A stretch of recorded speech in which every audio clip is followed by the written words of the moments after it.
Hello friends, BSc की special class में आप सभी लोगों का एक बार फिर से मोस्ट वेलकम है। और आज के इस वीडियो में हम डिस्कस करेंगे बीएससी फर्स्ट ईयर जूलॉजी का थर्ड सेमेस्टर है सेल बायोलॉजी एंड जेनेटिक्स। और जैसा कि आप लोगों को पता है, इस समय हम सेल बायोलॉजी के टॉपिक्स कवर कर रहे हैं। और पिछली वीडियो के अंदर हम काफ़ी सारे टॉपिक्स जैसे कि व्हाट इज सेल, सेल होता क्या है, सेल का function, structure of cell, prokaryotic eukaryotic cell में differentiation, plant cell animal cell में डिफरेंशिएशन, ये सारा टॉपिक्स हम कवर कर चुके हैं।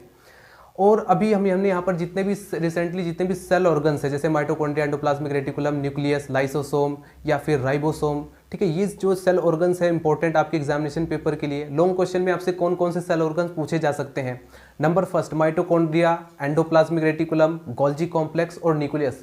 ये ऐसे 4 लॉन्ग क्वेश्चन हैं, ये ऐसे 4 टॉपिक्स है जिस पर लॉन्ग क्वेश्चन पूछा जा सकता है। माइटोकॉन्ड्रिया पर ज़्यादातर क्वेश्चन पूछे जाते हैं लॉन्ग क्वेश्चन में, तो इस चीज़ का ध्यान रखें। और उसके बाद आज के इस वीडियो में हम डिस्कस करेंगे स्ट्रक्चर ऑफ डीएनए, ठीक है। अब यहाँ पर सेल बायोलॉजी में जो अभी लास्ट टॉपिक बचे हुए हैं क्रोमोसोम और ये डीएनए, क्योंकि इसी के बेस पर आप जेनेटिक्स को समझ सकते हैं। जेनेटिक्स में अगर आपको एंट्री लेनी है या समझना है तो आपको डीएनए की स्ट्रक्चर और क्रोमोसोम के बारे में पढ़ना होगा।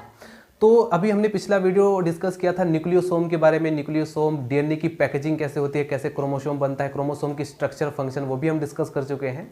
लेकिन आज के इस वीडियो में हमारा जो मेन टॉपिक है वो है स्ट्रक्चर ऑफ डीएनए।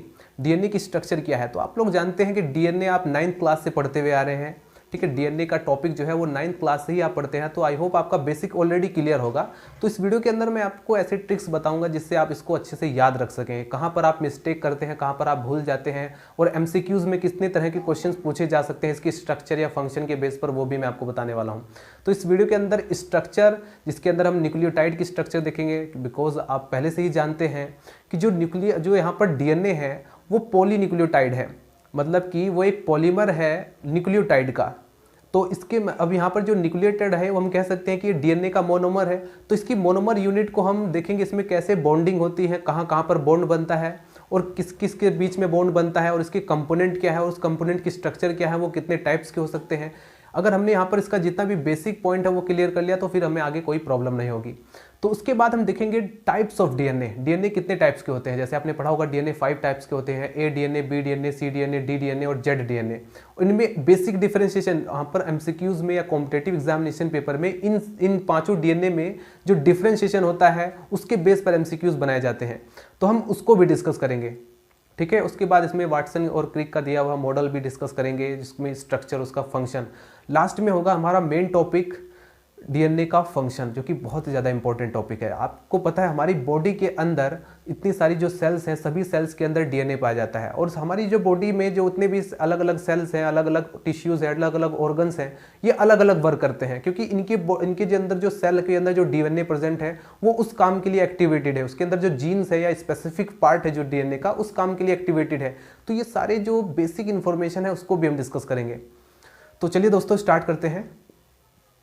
चलिए दोस्तों हेडिंग डाल लीजिए स्ट्रक्चर ऑफ डीएनए। अब हम यहाँ पर डीएनए की स्ट्रक्चर को कंप्लीटली और थोड़ा डीपली स्टडी करेंगे। बीएससी के ऐसे बहुत सारे कॉलेज है जहाँ पर एमसीक्यूज बेस्ड क्वेश्चन पूछे जाते हैं। तो ऐसे स्टूडेंट जिनके कॉलेज में एमसीक्यूज बेस्ड क्वेश्चन पूछे जाते हैं वो सभी स्टूडेंट इन पॉइंट्स को नोट करते रहेंगे। जो मैं पॉइंट्स आपको बताता रहूँगा इसकी स्ट्रक्चर से रिलेटेड, कि कौन सा बॉन्ड कहाँ पर जुड़ता है, किस जगह पर कौन सा बॉन्ड्स बनता है। क्योंकि डीएनए की अगर आप स्ट्रक्चर में देखो तो उसमें 3 टाइप्स के बॉन्ड आपको दिखाई देंगे। एक फॉस्फोडाइएस्टर बॉन्ड आपको दिखाई देगा, ठीक है। इसी में आपको ग्लाइकोसाइडिक बॉन्ड या हाइड्रोजन बॉन्ड दिखाई देगा। तो कहाँ पर हाइड्रोजन बॉन्ड बनता है, कहाँ पर फॉस्फोडाइएस्टर बॉन्ड बनता है, कहाँ पर ग्लाइकोसाइडिक बॉन्ड बनता है, तो ये सारे पॉइंट और इसकी स्ट्रक्चर में किस पोजीशन पर यहाँ पर बॉन्डिंग होती है, ठीक है। क्योंकि आप देखेंगे इसके न्यूक्लियोटाइड की स्ट्रक्चर में तो ये 3 कंपोनेंट इसमें प्रेजेंट होते हैं, पेंटोज शुगर, फॉस्फोरिक एसिड और इसके अलावा नाइट्रोजन बेस। और आपका कंफ्यूजन कहाँ पर होता है, जनरली मैंने इस पॉइंट को नोटिस किया है कि नाइट्रोजन बेस के प्यूरिन और पिरिमिडिन, इनके जो टाइप्स है एडिटिन, ग्वानिन, थाइमिन, साइटोसिन, यहाँ पर आपको प्रॉब्लम होती है। तो इसके लिए मैं एक अलग से ट्रिक ले आया हूँ ताकि आप इसमें ज़्यादा कंफ्यूज ना हो और इसको भूले ना, ठीक है। आप इसको याद रख सके, इसलिए मैंने एक ट्रिक भी यहाँ पर मैंने बनाया है ताकि आप उसको इजीली याद रख सकें। तो डीएनए का स्ट्रक्चर आप ज़्यादा भारी नहीं है, लेकिन आप अगर इसको आप इजीली समझ लेते हैं, ठीक है, क्योंकि जब तक आप इसके जो बेसिक पॉइंट है अगर वो कवर नहीं होगा तो आगे का पॉइंट आपके लिए हार्ड हो जाएगा। तो इसलिए मैं यहाँ पर आपको रिकमेंड करूँगा कि आप इसके जितना भी बेसिक पॉइंट मैं आपको बताता रहूँगा उस सभी को अच्छे से नोट करते रहें और कोशिश करें कि आसपास आपकी कोई डिस्ट्रैक्शन ना हो, ठीक है। अलग बैठें यहाँ पर और अलग पढ़ाई करें। तो चलिए स्टार्ट करते हैं। डीएनए क्या है? DNA stands for deoxyribonucleic acid. ये एक डीऑक्सी राइबो न्यूक्लिक एसिड है। अब जैसे कि आप लोगों को पता है न्यूक्लिक एसिड 2 टाइप्स के होते हैं। जनरली हमने देखा न्यूक्लिक एसिड 2 टाइप्स के प्रेजेंट होते हैं, डीएनए एंड आरएनए, ठीक है। और ये कहाँ पर प्रेजेंट होते हैं? Which is present inside the nucleus. ये जो है न्यूक्लियस में प्रेजेंट होते हैं। सेल बायोलॉजी हमने टॉपिक कवर किया है, और वहाँ पर हमने ये भी नोट किया कि जरूरी नहीं है कि आप न्यूक्लियस में ही आपको दिखाई दे। जो डीएनए होता है जरूरी नहीं है कि आपको न्यूक्लियस में ही दिखाई दे। जनरली हम कह सकते हैं न्यूक्लियस में दिखाई देता है, बट आप देखेंगे कि ये माइटोकॉन्ड्रिया और क्लोरोप्लास्ट, जब हमने माइटोकॉन्ड्रिया का टॉपिक स्टडी किया, क्लोरोप्लास्ट का टॉपिक स्टडी किया, तो हमने देखा कि वहाँ पर भी ये प्रेजेंट था। तो आप ये नहीं कहेंगे जो है कि सिर्फ सेल के जो है न्यूक्लियस में ही प्रेजेंट होगा। इसके अलावा और भी इसकी कौन कौन सी लोकेशन हो सकती है डीएनए की, और कहाँ कहाँ पर प्रेजेंट हो सकते हैं? इसके अलावा आप देखेंगे जितने भी एनिमल वायरस हैं उसके अंदर भी ये प्रेजेंट होता है। प्लांट वायरस के अंदर डीएनए की जगह आरएनए प्रेजेंट होता है, क्योंकि डीएनए और आरएनए क्या एक जेनेटिक मटेरियल है, ठीक है। तो प्लांट वायरस के अंदर आरएनए प्रेजेंट होता है जेनेटिक मटेरियल के रूप में, तो वहाँ पर डीएनए एब्सेंट होता है, ठीक है। ये पॉइंट आप नोट करेंगे। तो देखो एमसीक्यूज यहाँ पर भी बन सकता है कि जैसे फॉर एग्जांपल आपको 4 ऑप्शन मिल जाए, क्लोरोप्लास्ट, माइटोकॉन्ड्रिया या न्यूक्लियस, और इसके अलावा प्लांट वायरस। आपसे पूछ लिया जाए कि इसमें से कौन सा, इसमें से किसमें डीएनए एब्सेंट होता है, तो आप यहाँ पर कंफ्यूज हो जाएंगे, क्योंकि आपने पढ़ा है कि वायरस के अंदर भी डीएनए होता है, ठीक है। कहाँ पर? जैसे फॉर एग्जांपल बैक्टीरियोफेज, तो आपने वहाँ पर देखा है वहाँ पर भी डीएनए प्रेजेंट होता है। लेकिन आपने अगर टीएमवी टोबैको मोज़ेक वायरस की स्ट्रक्चर को आपने पढ़ा है, तो आपने क्या देखा कि इसमें राइबो न्यूक्लिक एसिड प्रेजेंट होता है, यानी कि आरएनए प्रेजेंट होता है। तो जितने भी प्लांट वायरस, एक पॉइंट याद रखो, जितने भी प्लांट वायरस है उसके अंदर आप देखेंगे आरएनए प्रेजेंट होता है, ठीक है। और जितने भी एनिमल वायरस है उसमें जनरली आप देखेंगे डीएनए प्रेजेंट होता है। तो ये पॉइंट आपको नोट करना है ताकि एमसीक्यूज के लिए तैयार रहें। अभी तो बहुत सारे टॉपिक्स आएंगे जिसके अंदर मैं आपको बताता रहूँगा। तो बेसिक इन्फॉर्मेशन के लिए कुछ बेसिक इन्फॉर्मेशन, जैसे डीएनए क्या है, जेनेटिक इन्फॉर्मेशन स्टोर करता है, और ये जो हमारी बॉडी है इसका एक नक्शा है। हमारी बॉडी का नक्शा कौन बनाता है? डीएनए बनाता है। इसी के अंदर जेनेटिक कोड होते हैं, कोडोन होते हैं, जो कि हमारी इसमें प्रोटीन संश्लेषण, देखो डीएनए से क्या बनता है? आरएनए, और मैसेंजर आरएनए बनेगा। मैसेंजर आरएनए से जो है वहाँ पर मैसेंजर आरएनए जो होता है वो राइबोसोम की यूनिट्स के साथ जो है प्रोटीन का निर्माण करता है। तो हमारी बॉडी जो होती है आपको पता है कि इसमें जनरली प्रोटीन की ही स्ट्रक्चर से बनी होती है। तो सारा जो नक्शा है डीएनए ही है, डीएनए ही डिफाइन करता है हमारी बॉडी की स्ट्रक्चर को, हमारी फंक्शन को, हमारी मेटाबॉलिक एक्टिविटी को। तो एवरीथिंग इज डीएनए, इसलिए हम डीएनए के बारे में बहुत अच्छे से पढ़ने वाले हैं, ठीक है। अगर डीएनए में हल्का सा स्मॉल गड़बड़ी भी हो गई, कोई भी अगर इसकी स्ट्रक्चर में कोई भी प्रॉब्लम आती है तो हमारी पूरी बॉडी स्ट्रक्चर में प्रॉब्लम आएगी। तो डीएनए इसलिए बहुत ही ज़्यादा इंपॉर्टेंट टॉपिक है। इसका सीक्वेंस में अगर थोड़ा सा भी चेंज आता है तो कुछ ना कुछ वेरिएशन आपको देखने को मिलता है, इसको हम बोलते हैं म्यूटेशन। तो म्यूटेशन का भी टॉपिक वेरी इंपॉर्टेंट टॉपिक। तो अभी हम पढ़ेंगे डीएनए का स्ट्रक्चर के बारे में, तो अपने टॉपिक पर बने रहते हैं। नंबर फर्स्ट, डीएनए क्या है? पॉलीमर। अब आपके माइंड में क्वेश्चन आएगा व्हाट इज पॉलीमर। तो पॉली मतलब क्या होता है? पॉली, अगर जहाँ भी पॉली वर्ड यूज हो, पॉली वर्ड जहाँ भी यूज हो, जैसे for example polysaccharide, polypeptide. Polypeptide मतलब बहुत सारे पेप्टाइड बॉन्ड। तो पॉली का मतलब ही होता है बहुत सारे, मेनी। मर्ज का मतलब यूनिट, तो बहुत सारे यूनिट। अब वो वही बहुत सारे यूनिट किसी भी चीज़ के हो सकते हैं, तो इसीलिए हम पॉलीमर कहीं पर भी यूज़ कर सकते हैं। जैसे फॉर एग्जांपल अमीनो एसिड्स, बहुत सारे अमीनो एसिड्स मिलकर क्या बनाते हैं? डायरेक्ट प्रोटीन की स्ट्रक्चर, ठीक है। अमीनो एसिड, 2 अमीनो एसिड आपस में मिलकर के एक पेप्टाइड बॉन्ड बनाएंगे, तो बहुत सारे पेप्टाइड बॉन्ड मिलकर क्या बनाएंगे? प्रोटीन। तो प्रोटीन की बेसिक यूनिट क्या हुई? प्रोटीन की बेसिक यूनिट अमीनो एसिड। तो इसी तरीके से हमें यह देखना है कि डीएनए एक पॉलीन्यूक्लियोटाइड चेन है, डीएनए एक पॉलीमर है, तो इसका मोनोमर क्या है? मतलब इसका जो सबसे स्मॉल यूनिट है वो क्या है? तो वो इसका न्यूक्लियोटाइड है। One of the most important topic for MCQs purpose, इसको आप नोट कीजिए। न्यूक्लियोटाइड जो होता है वो डीएनए का मोनोमर यूनिट है। अगर हम इसको बहुत अच्छे से न्यूक्लियोटाइड की स्ट्रक्चर को समझ लेते हैं तो मैं आपको विश्वास दिलाता हूँ बहुत सारे क्वेश्चंस और बहुत सारी कन्फ्यूज़न हमारी दूर हो जाएंगी। डीएनए से रिलेटेड जो बेसिक ही है वही अगर आपका क्लियर हो जाएगा तो आपको हार्ड जो आप आगे बढ़ते रहेंगे आपको कोई प्रॉब्लम नहीं होगी। चाहे आप CSIR नेट लेवल की तैयारी भी करें तो आपको कहीं भी प्रॉब्लम नहीं आएगा, ठीक है। तो अभी हम, जैसा कि मैंने आपको बताया, डीएनए एक पॉलीमर है और इसका मोनोमर यूनिट है न्यूक्लियोटाइड। अब इसका मतलब क्या हुआ कि बहुत सारे न्यूक्लियोटाइड आपस में मिल करके एक पॉलीन्यूक्लियोटाइड चेन बना रहे हैं, मतलब एक बड़ी लंबी सी एक पॉलीन्यूक्लियोटाइड चेन बन रही है। और डीएनए का अगर स्ट्रक्चर को आप ध्यान से देखें, वॉटसन और क्रिक मॉडल को, तो आपको दिखाई देगा कि जो डीएनए होता है इसमें 2 पॉलीन्यूक्लियोटाइड चेन प्रेजेंट होती है एंटी पैरेलल। एक होगी 5 प्राइम टू 3 प्राइम डायरेक्शन, एक होगी 3 प्राइम टू 5 प्राइम डायरेक्शन में।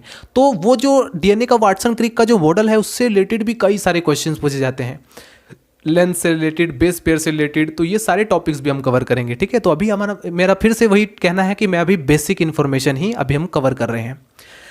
और भी इसका पूरा पॉइंट, न्यूक्लिक एसिड कितने प्रकार के होते हैं आपके माइंड में आ गया होगा, 2 प्रकार के, जनरली 2 प्रकार के, डीएनए एंड आरएनए। और डीएनए कहाँ पर प्रेजेंट होगा, जनरली ये न्यूक्लियस में प्रेजेंट होता है, लेकिन ये अदर सेल ऑर्गन जैसे कि माइटोकॉन्ड्रिया, क्लोरोप्लास्ट और जितने भी प्रोकैरियोटिक सेल है उसमें भी पाया जाता है, ठीक है। लेकिन उसमें थोड़ा शेप, साइज, सर्कुलर डीएनए पाया जाता है, ये थोड़ा अलग हो जाएगा, लेकिन डीएनए एटलीस्ट पाया तो जाता है ना, तो इसलिए हमें प्रोकैरियोटिक, यूकैरियोटिक दोनों में पाया जाता है। इस पॉइंट को नोट करना है।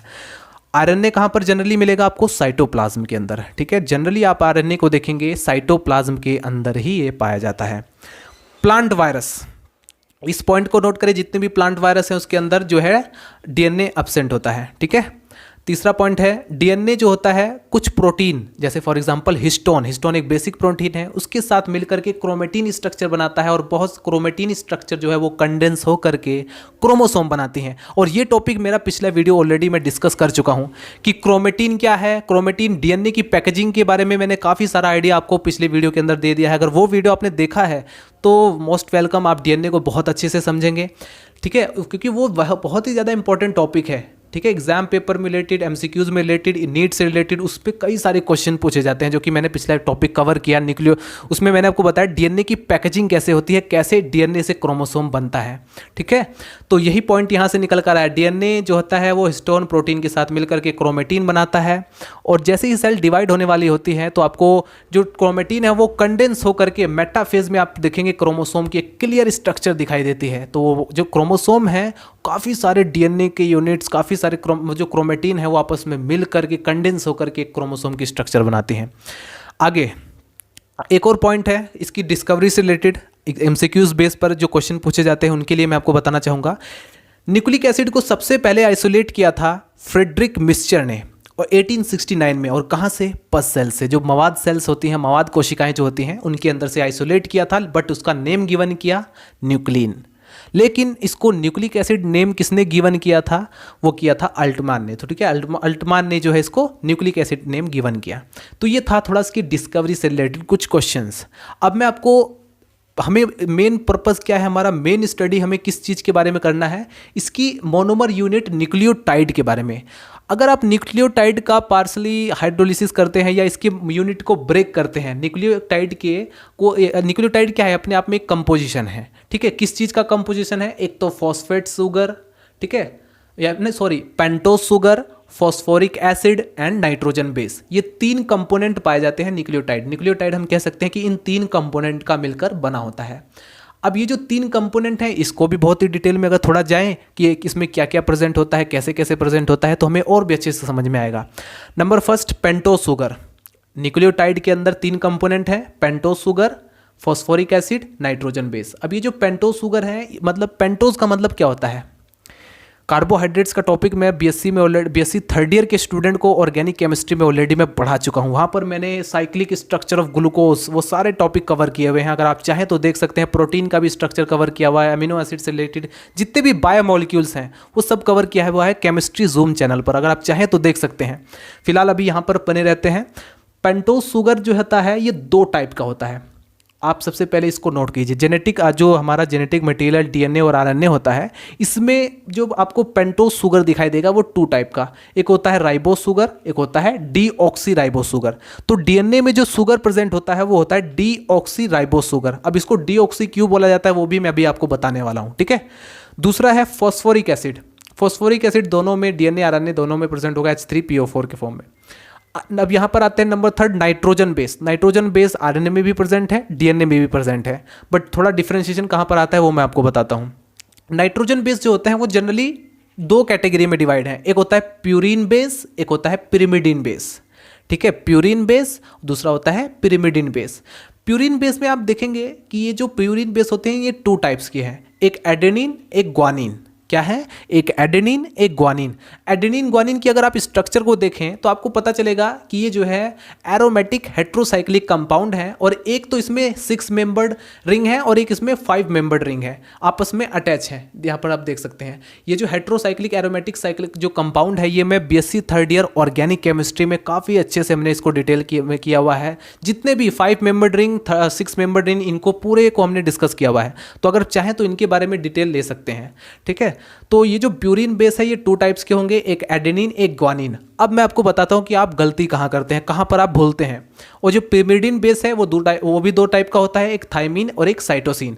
अब यहां पर पहला पॉइंट, 2 MCQ के रिलेटेड इंपॉर्टेंट क्वेश्चन मैं आपको बता रहा हूं, वो आप नोट कीजिए। पहला पॉइंट ये जो आप पिरिमिडिन बेस है, इसमें जो थाइमिन आपको दिखाई दे रहा है, थाइमिन की जगह आरएनए के अंदर यूरेसिल प्रेजेंट होता है। बस ये पॉइंट आप नोट कर लेना। ठीक है, ये एमसीक्यूज में कई बार पूछा जाता है, और यही आपको डिफरेंशिएशन डीएनए आरएनए में अगर आप डिफरेंशिएशन कर रहे हैं तो ये भी आपको डिफरेंट किया जा यहाँ पर करवा सकता है। ठीक है, तो आरएनए में क्या प्रेजेंट होगा, थाइमिन की जगह यूरेसिल, बाकी डीएनए में जो है थाइमिन साइटोसिन ये प्रेजेंट होगा। अब यहाँ पर इसको याद करने का मैं आपको बताता हूँ कि आप गलती कहाँ करते हैं। आप यहाँ इतना तो याद रखते हैं कि पेंटोस जो न्यूक्लियोटाइड के कंपोनेंट है वो पेंटोस शुगर है, फॉस्फोरिक एसिड है और नाइट्रोजन बेस है। आप कंफ्यूज यहाँ पर होते हैं।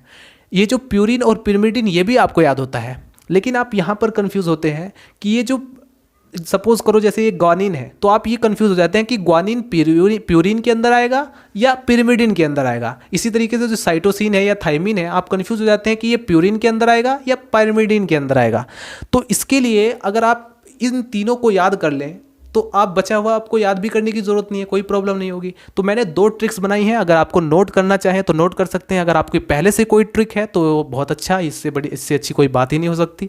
तो आप ऐसे स्टूडेंट जो भूल जाते हैं उनके लिए मैं आपको बताना चाहूँगा, आप इसको नोट करें कि प्यूरिन बेस जो होता है वो 2 टाइप्स का होता है, एडेनिन एंड ग्वानिन। इसको याद करने के लिए, इन तीनों को रिलेशनशिप को याद करने के लिए आप एक सेंटेंस याद कर लीजिए, पूरा ग्रुप एडमिन के साथ गोवा गया। पूरा ग्रुप एडमिन के साथ गोवा गया। जैसे व्हाट्सएप पर आपका जो एडमिन होता है ना, कोई एक मालिक होता है ग्रुप का, उसी से रिलेटेड कुछ ये है यहाँ पर टॉपिक, पूरा सेंटेंस कि पूरा ग्रुप एडमिन के साथ गोवा गया। अब ये जो सेंटेंस है ये आपको याद दिलाएगा, पूरा मतलब प्यूरिन, पूरा मतलब प्यूरिन, एडमिन मतलब एडेनिन, एडमिन रिप्रेजेंट करता है एडेनिन को। तो जब भी आप यहाँ पर एडमिन की याद आएगी तब आपको एडेनिन की याद आएगी। अब यहाँ पर ये जो ग्वानिन है ये गोवा आपको याद दिलाएगा।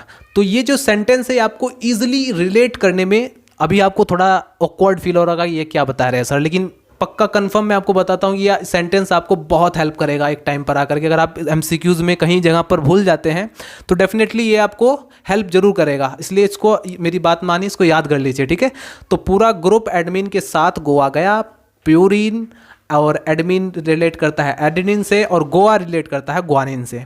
और इन तीनों को याद करने की ज़रूरत ही नहीं, जब आपने इन तीनों को याद कर लिया तो आपको पता है थाइमिन बचा हुआ, थाइमिन साइटोसिन।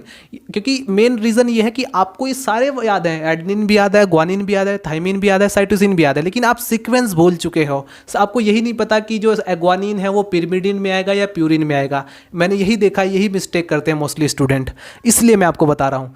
तो इन तीनों को याद करने के लिए py thy cy py thy cy, py pyrimidine, thy thymine, cy cytosine, correct. तो आई होप आपको ये थोड़ा इंटरेस्टिंग लगा हो, तो इसको आप याद कर लेना। ठीक है, तो अब थोड़ा मैं फटाफट स्ट्रक्चर को डिस्कस कर लेते हैं। आई होप आपका ये थोड़ा क्लियर हुआ हो। अब हम बात करते हैं पेंटोस शुगर के बारे में। देखो पेंटोस शुगर की स्ट्रक्चर को बहुत ध्यान से समझना। ठीक है, पेंटोस शुगर की जो स्ट्रक्चर इसमें आपको दिखाई देंगे 2 तरह के शुगर, एक तो होता है राइबोस शुगर, एक होता है डीऑक्सीराइबोस शुगर। दोनों की स्ट्रक्चर लगभग 99% सेम है। डिफरेंशिएशन कहाँ है मैं आपको बता देता हूँ। इसकी स्ट्रक्चर को ध्यान से देखें, ये है ऑक्सीजन, करेक्ट, ये ऑक्सीजन पर आपको दिखाई दे रहा है, यहाँ पर ये हाइड्रोजन है और ये OH मतलब हाइड्रोक्सी ग्रुप। और उसके बाद इन दोनों में देखेंगे बिल्कुल सेम है, दोनों की स्ट्रक्चर सेम है, लेकिन एक जगह पर डिफरेंशिएशन है। ये जो आपको सेकंड कार्बन, ये सबसे पहले तो आप नंबरिंग याद रखना, नंबरिंग मोस्ट इंपॉर्टेंट है। ये पहला कार्बन है, ये दूसरा कार्बन है, ये तीसरा कार्बन, ये चौथा कार्बन और ये जो 5वां कार्बन, 5 कार्बन है क्योंकि पेंटोस शुगर है, 5 कार्बन है। ठीक है, तो पहला कार्बन कहाँ पर, यहाँ पर, दूसरा यहाँ पर, तीसरा यहाँ पर, चौथा यहाँ पर, 5वां यहाँ पर। और पहले अब जो दूसरा कार्बन आपको दिखाई दे रहा है, इसमें आपको ये जो राइबोस शुगर है इसमें हाइड्रोक्सी ग्रुप दिखाई दे रहा है। लेकिन जब आप इसमें देखेंगे तो इसमें आपको दिखाई देगा कि दोनों पर ही दूसरे कार्बन पर हाइड्रोक्सी ग्रुप की जगह हाइड्रोजन है सिर्फ। तो इसीलिए इसको कहा गया डीऑक्सी राइबोस शुगर, जो कि डीएनए में प्रेजेंट होता है। डीऑक्सी का मतलब ही क्या होता है? डी का मतलब क्या होता है? निकलना। जैसे आपने केमिस्ट्री में पढ़ा होगा, कई बार मैं बता भी चुका हूं, organic chemistry BSc second year के स्टूडेंट्स को मैंने कई बार बताया कि डी कार्बोक्सिलेशन का मतलब कार्बोक्सिल ग्रुप का निकलना, डिहाइड्रेशन का मतलब वाटर ग्रुप का रिमूव होना। तो इसी तरीके से डीऑक्सी राइबोस, डीऑक्सी का मतलब ऑक्सीजन ग्रुप का निकलना। तो डी जहां भी यूज हुआ मतलब किसी चीज के निकलने की बात हुई है। सो यहां पर यही पॉइंट है, यही पॉइंट नोट करना है। यहां पर देखें इन दोनों की स्ट्रक्चर में क्या है, सिर्फ ऑक्सीजन गायब है। तो इन दोनों का अगर आप मॉलिक्यूलर फॉर्मूला देखें, C5 5 कार्बन है, 1 2 3 4 5 कार्बन आपको दिखाई दे रहे हैं, तो हमने यहां पर C5 रख दिया। कितने हाइड्रोजन दिखाई दे रहे हैं? 10। कैसे? 1 2 3 4 5 6 7 8 9 10 हाइड्रोजन दिखाई दे रहे हैं, तो 10 यहाँ पर। 5 ऑक्सीजन है, 1 2 3 4 5, ठीक है, 1 2 3 4 5 ऑक्सीजन है, तो यहाँ पर ये हो जाएगा। तो राइबोस शुगर में आपको दिखाई देगा, लेकिन इसके अंदर एक ऑक्सीजन एब्सेंट है, तो इसलिए ऑफ हो जाएगा। तो दोनों में ज़्यादा डिफ्रेंशिएशन आपको नहीं दिखाई देगा, सिर्फ एक डिफ्रेंशिएशन है ऑक्सीजन का, और उसी के बेस पर इसका नाम राइबोस शुगर और डीऑक्सी राइबोस शुगर रखा गया है। आगे डीएनए आरएनए दोनों क्या है, इनकी सिमिलरिटी की बात करें तो पेंटोस शुगर है। और यहाँ पर देखेंगे 4 carbon ring, 4th carbon ring पर आप देखेंगे एक कार्बन जो है आउटसाइड द रिंग। इन दोनों में आप देखेंगे कितने कार्बन है? 5 कार्बन। 4 कार्बन तो रिंग में अरेंज दिखाई दे रहे हैं और एक कार्बन इस रिंग के आउटसाइड में प्रेजेंट है, जैसे कि ये मिथाइल ग्रुप CH2 ग्रुप जो आपको दिखाई दे रहा है ये, ठीक है। तो थोड़ा सा जो भी डिफ्रेंशिएशन है वो मैं आपको याद दिलाने की कोशिश कर रहा हूँ। डीएनए में हाइड्रोक्सी ग्रुप कहाँ कहाँ पर अटैच है, ये मैं इसलिए बता रहा हूँ क्योंकि एमसीक्यूज बेस पर कई बार पूछ लिया जाता है, क्वेश्चन किसी भी तरीके से पूछा जा सकता है, इसलिए मैं आपको बता रहा हूँ। सो डीएनए 135, ये जो OH ग्रुप आपको दिखाई दे रहे हैं ये किस किस पोजीशन पर प्रेजेंट है? 1 2, यहाँ पर राइबोस शुगर के अंदर अगर आप ध्यान से देखें तो इसमें 1 2 3 4 यहाँ पर चारों पोजीशन पर, ठीक है। एक तो फर्स्ट पोजीशन पर हाइड्रोक्सी ग्रुप प्रेजेंट है, एक दूसरे पोजीशन पर, एक थर्ड पोजीशन पर, और एक डायरेक्ट 5वीं पोजीशन पर। तो 4 ऐसी जगह हैं राइबोस शुगर के अंदर, शुगर 4 ऐसी जगह हैं जहां पर 5 हाइड्रोक्सी ग्रुप प्रेजेंट है। और यहाँ पर आप देखेंगे तो इसमें सिर्फ 3 ऐसी जगह हैं, एक तो यहाँ पर फर्स्ट कार्बन, एक थर्ड कार्बन और एक 5th कार्बन। 3 ऐसी जगह हैं जहाँ पर हाइड्रोक्सी ग्रुप प्रेजेंट है। तो ये था थोड़ा डिटेल पेंटोस शुगर के बारे में, जो कि ज़्यादा इंपॉर्टेंट है, इसलिए मैंने आपको बताया। उसके बाद आप देखेंगे फॉस्फोरिक एसिड। फॉस्फोरिक एसिड की अगर हम बात करें तो इसको ध्यान से देखो।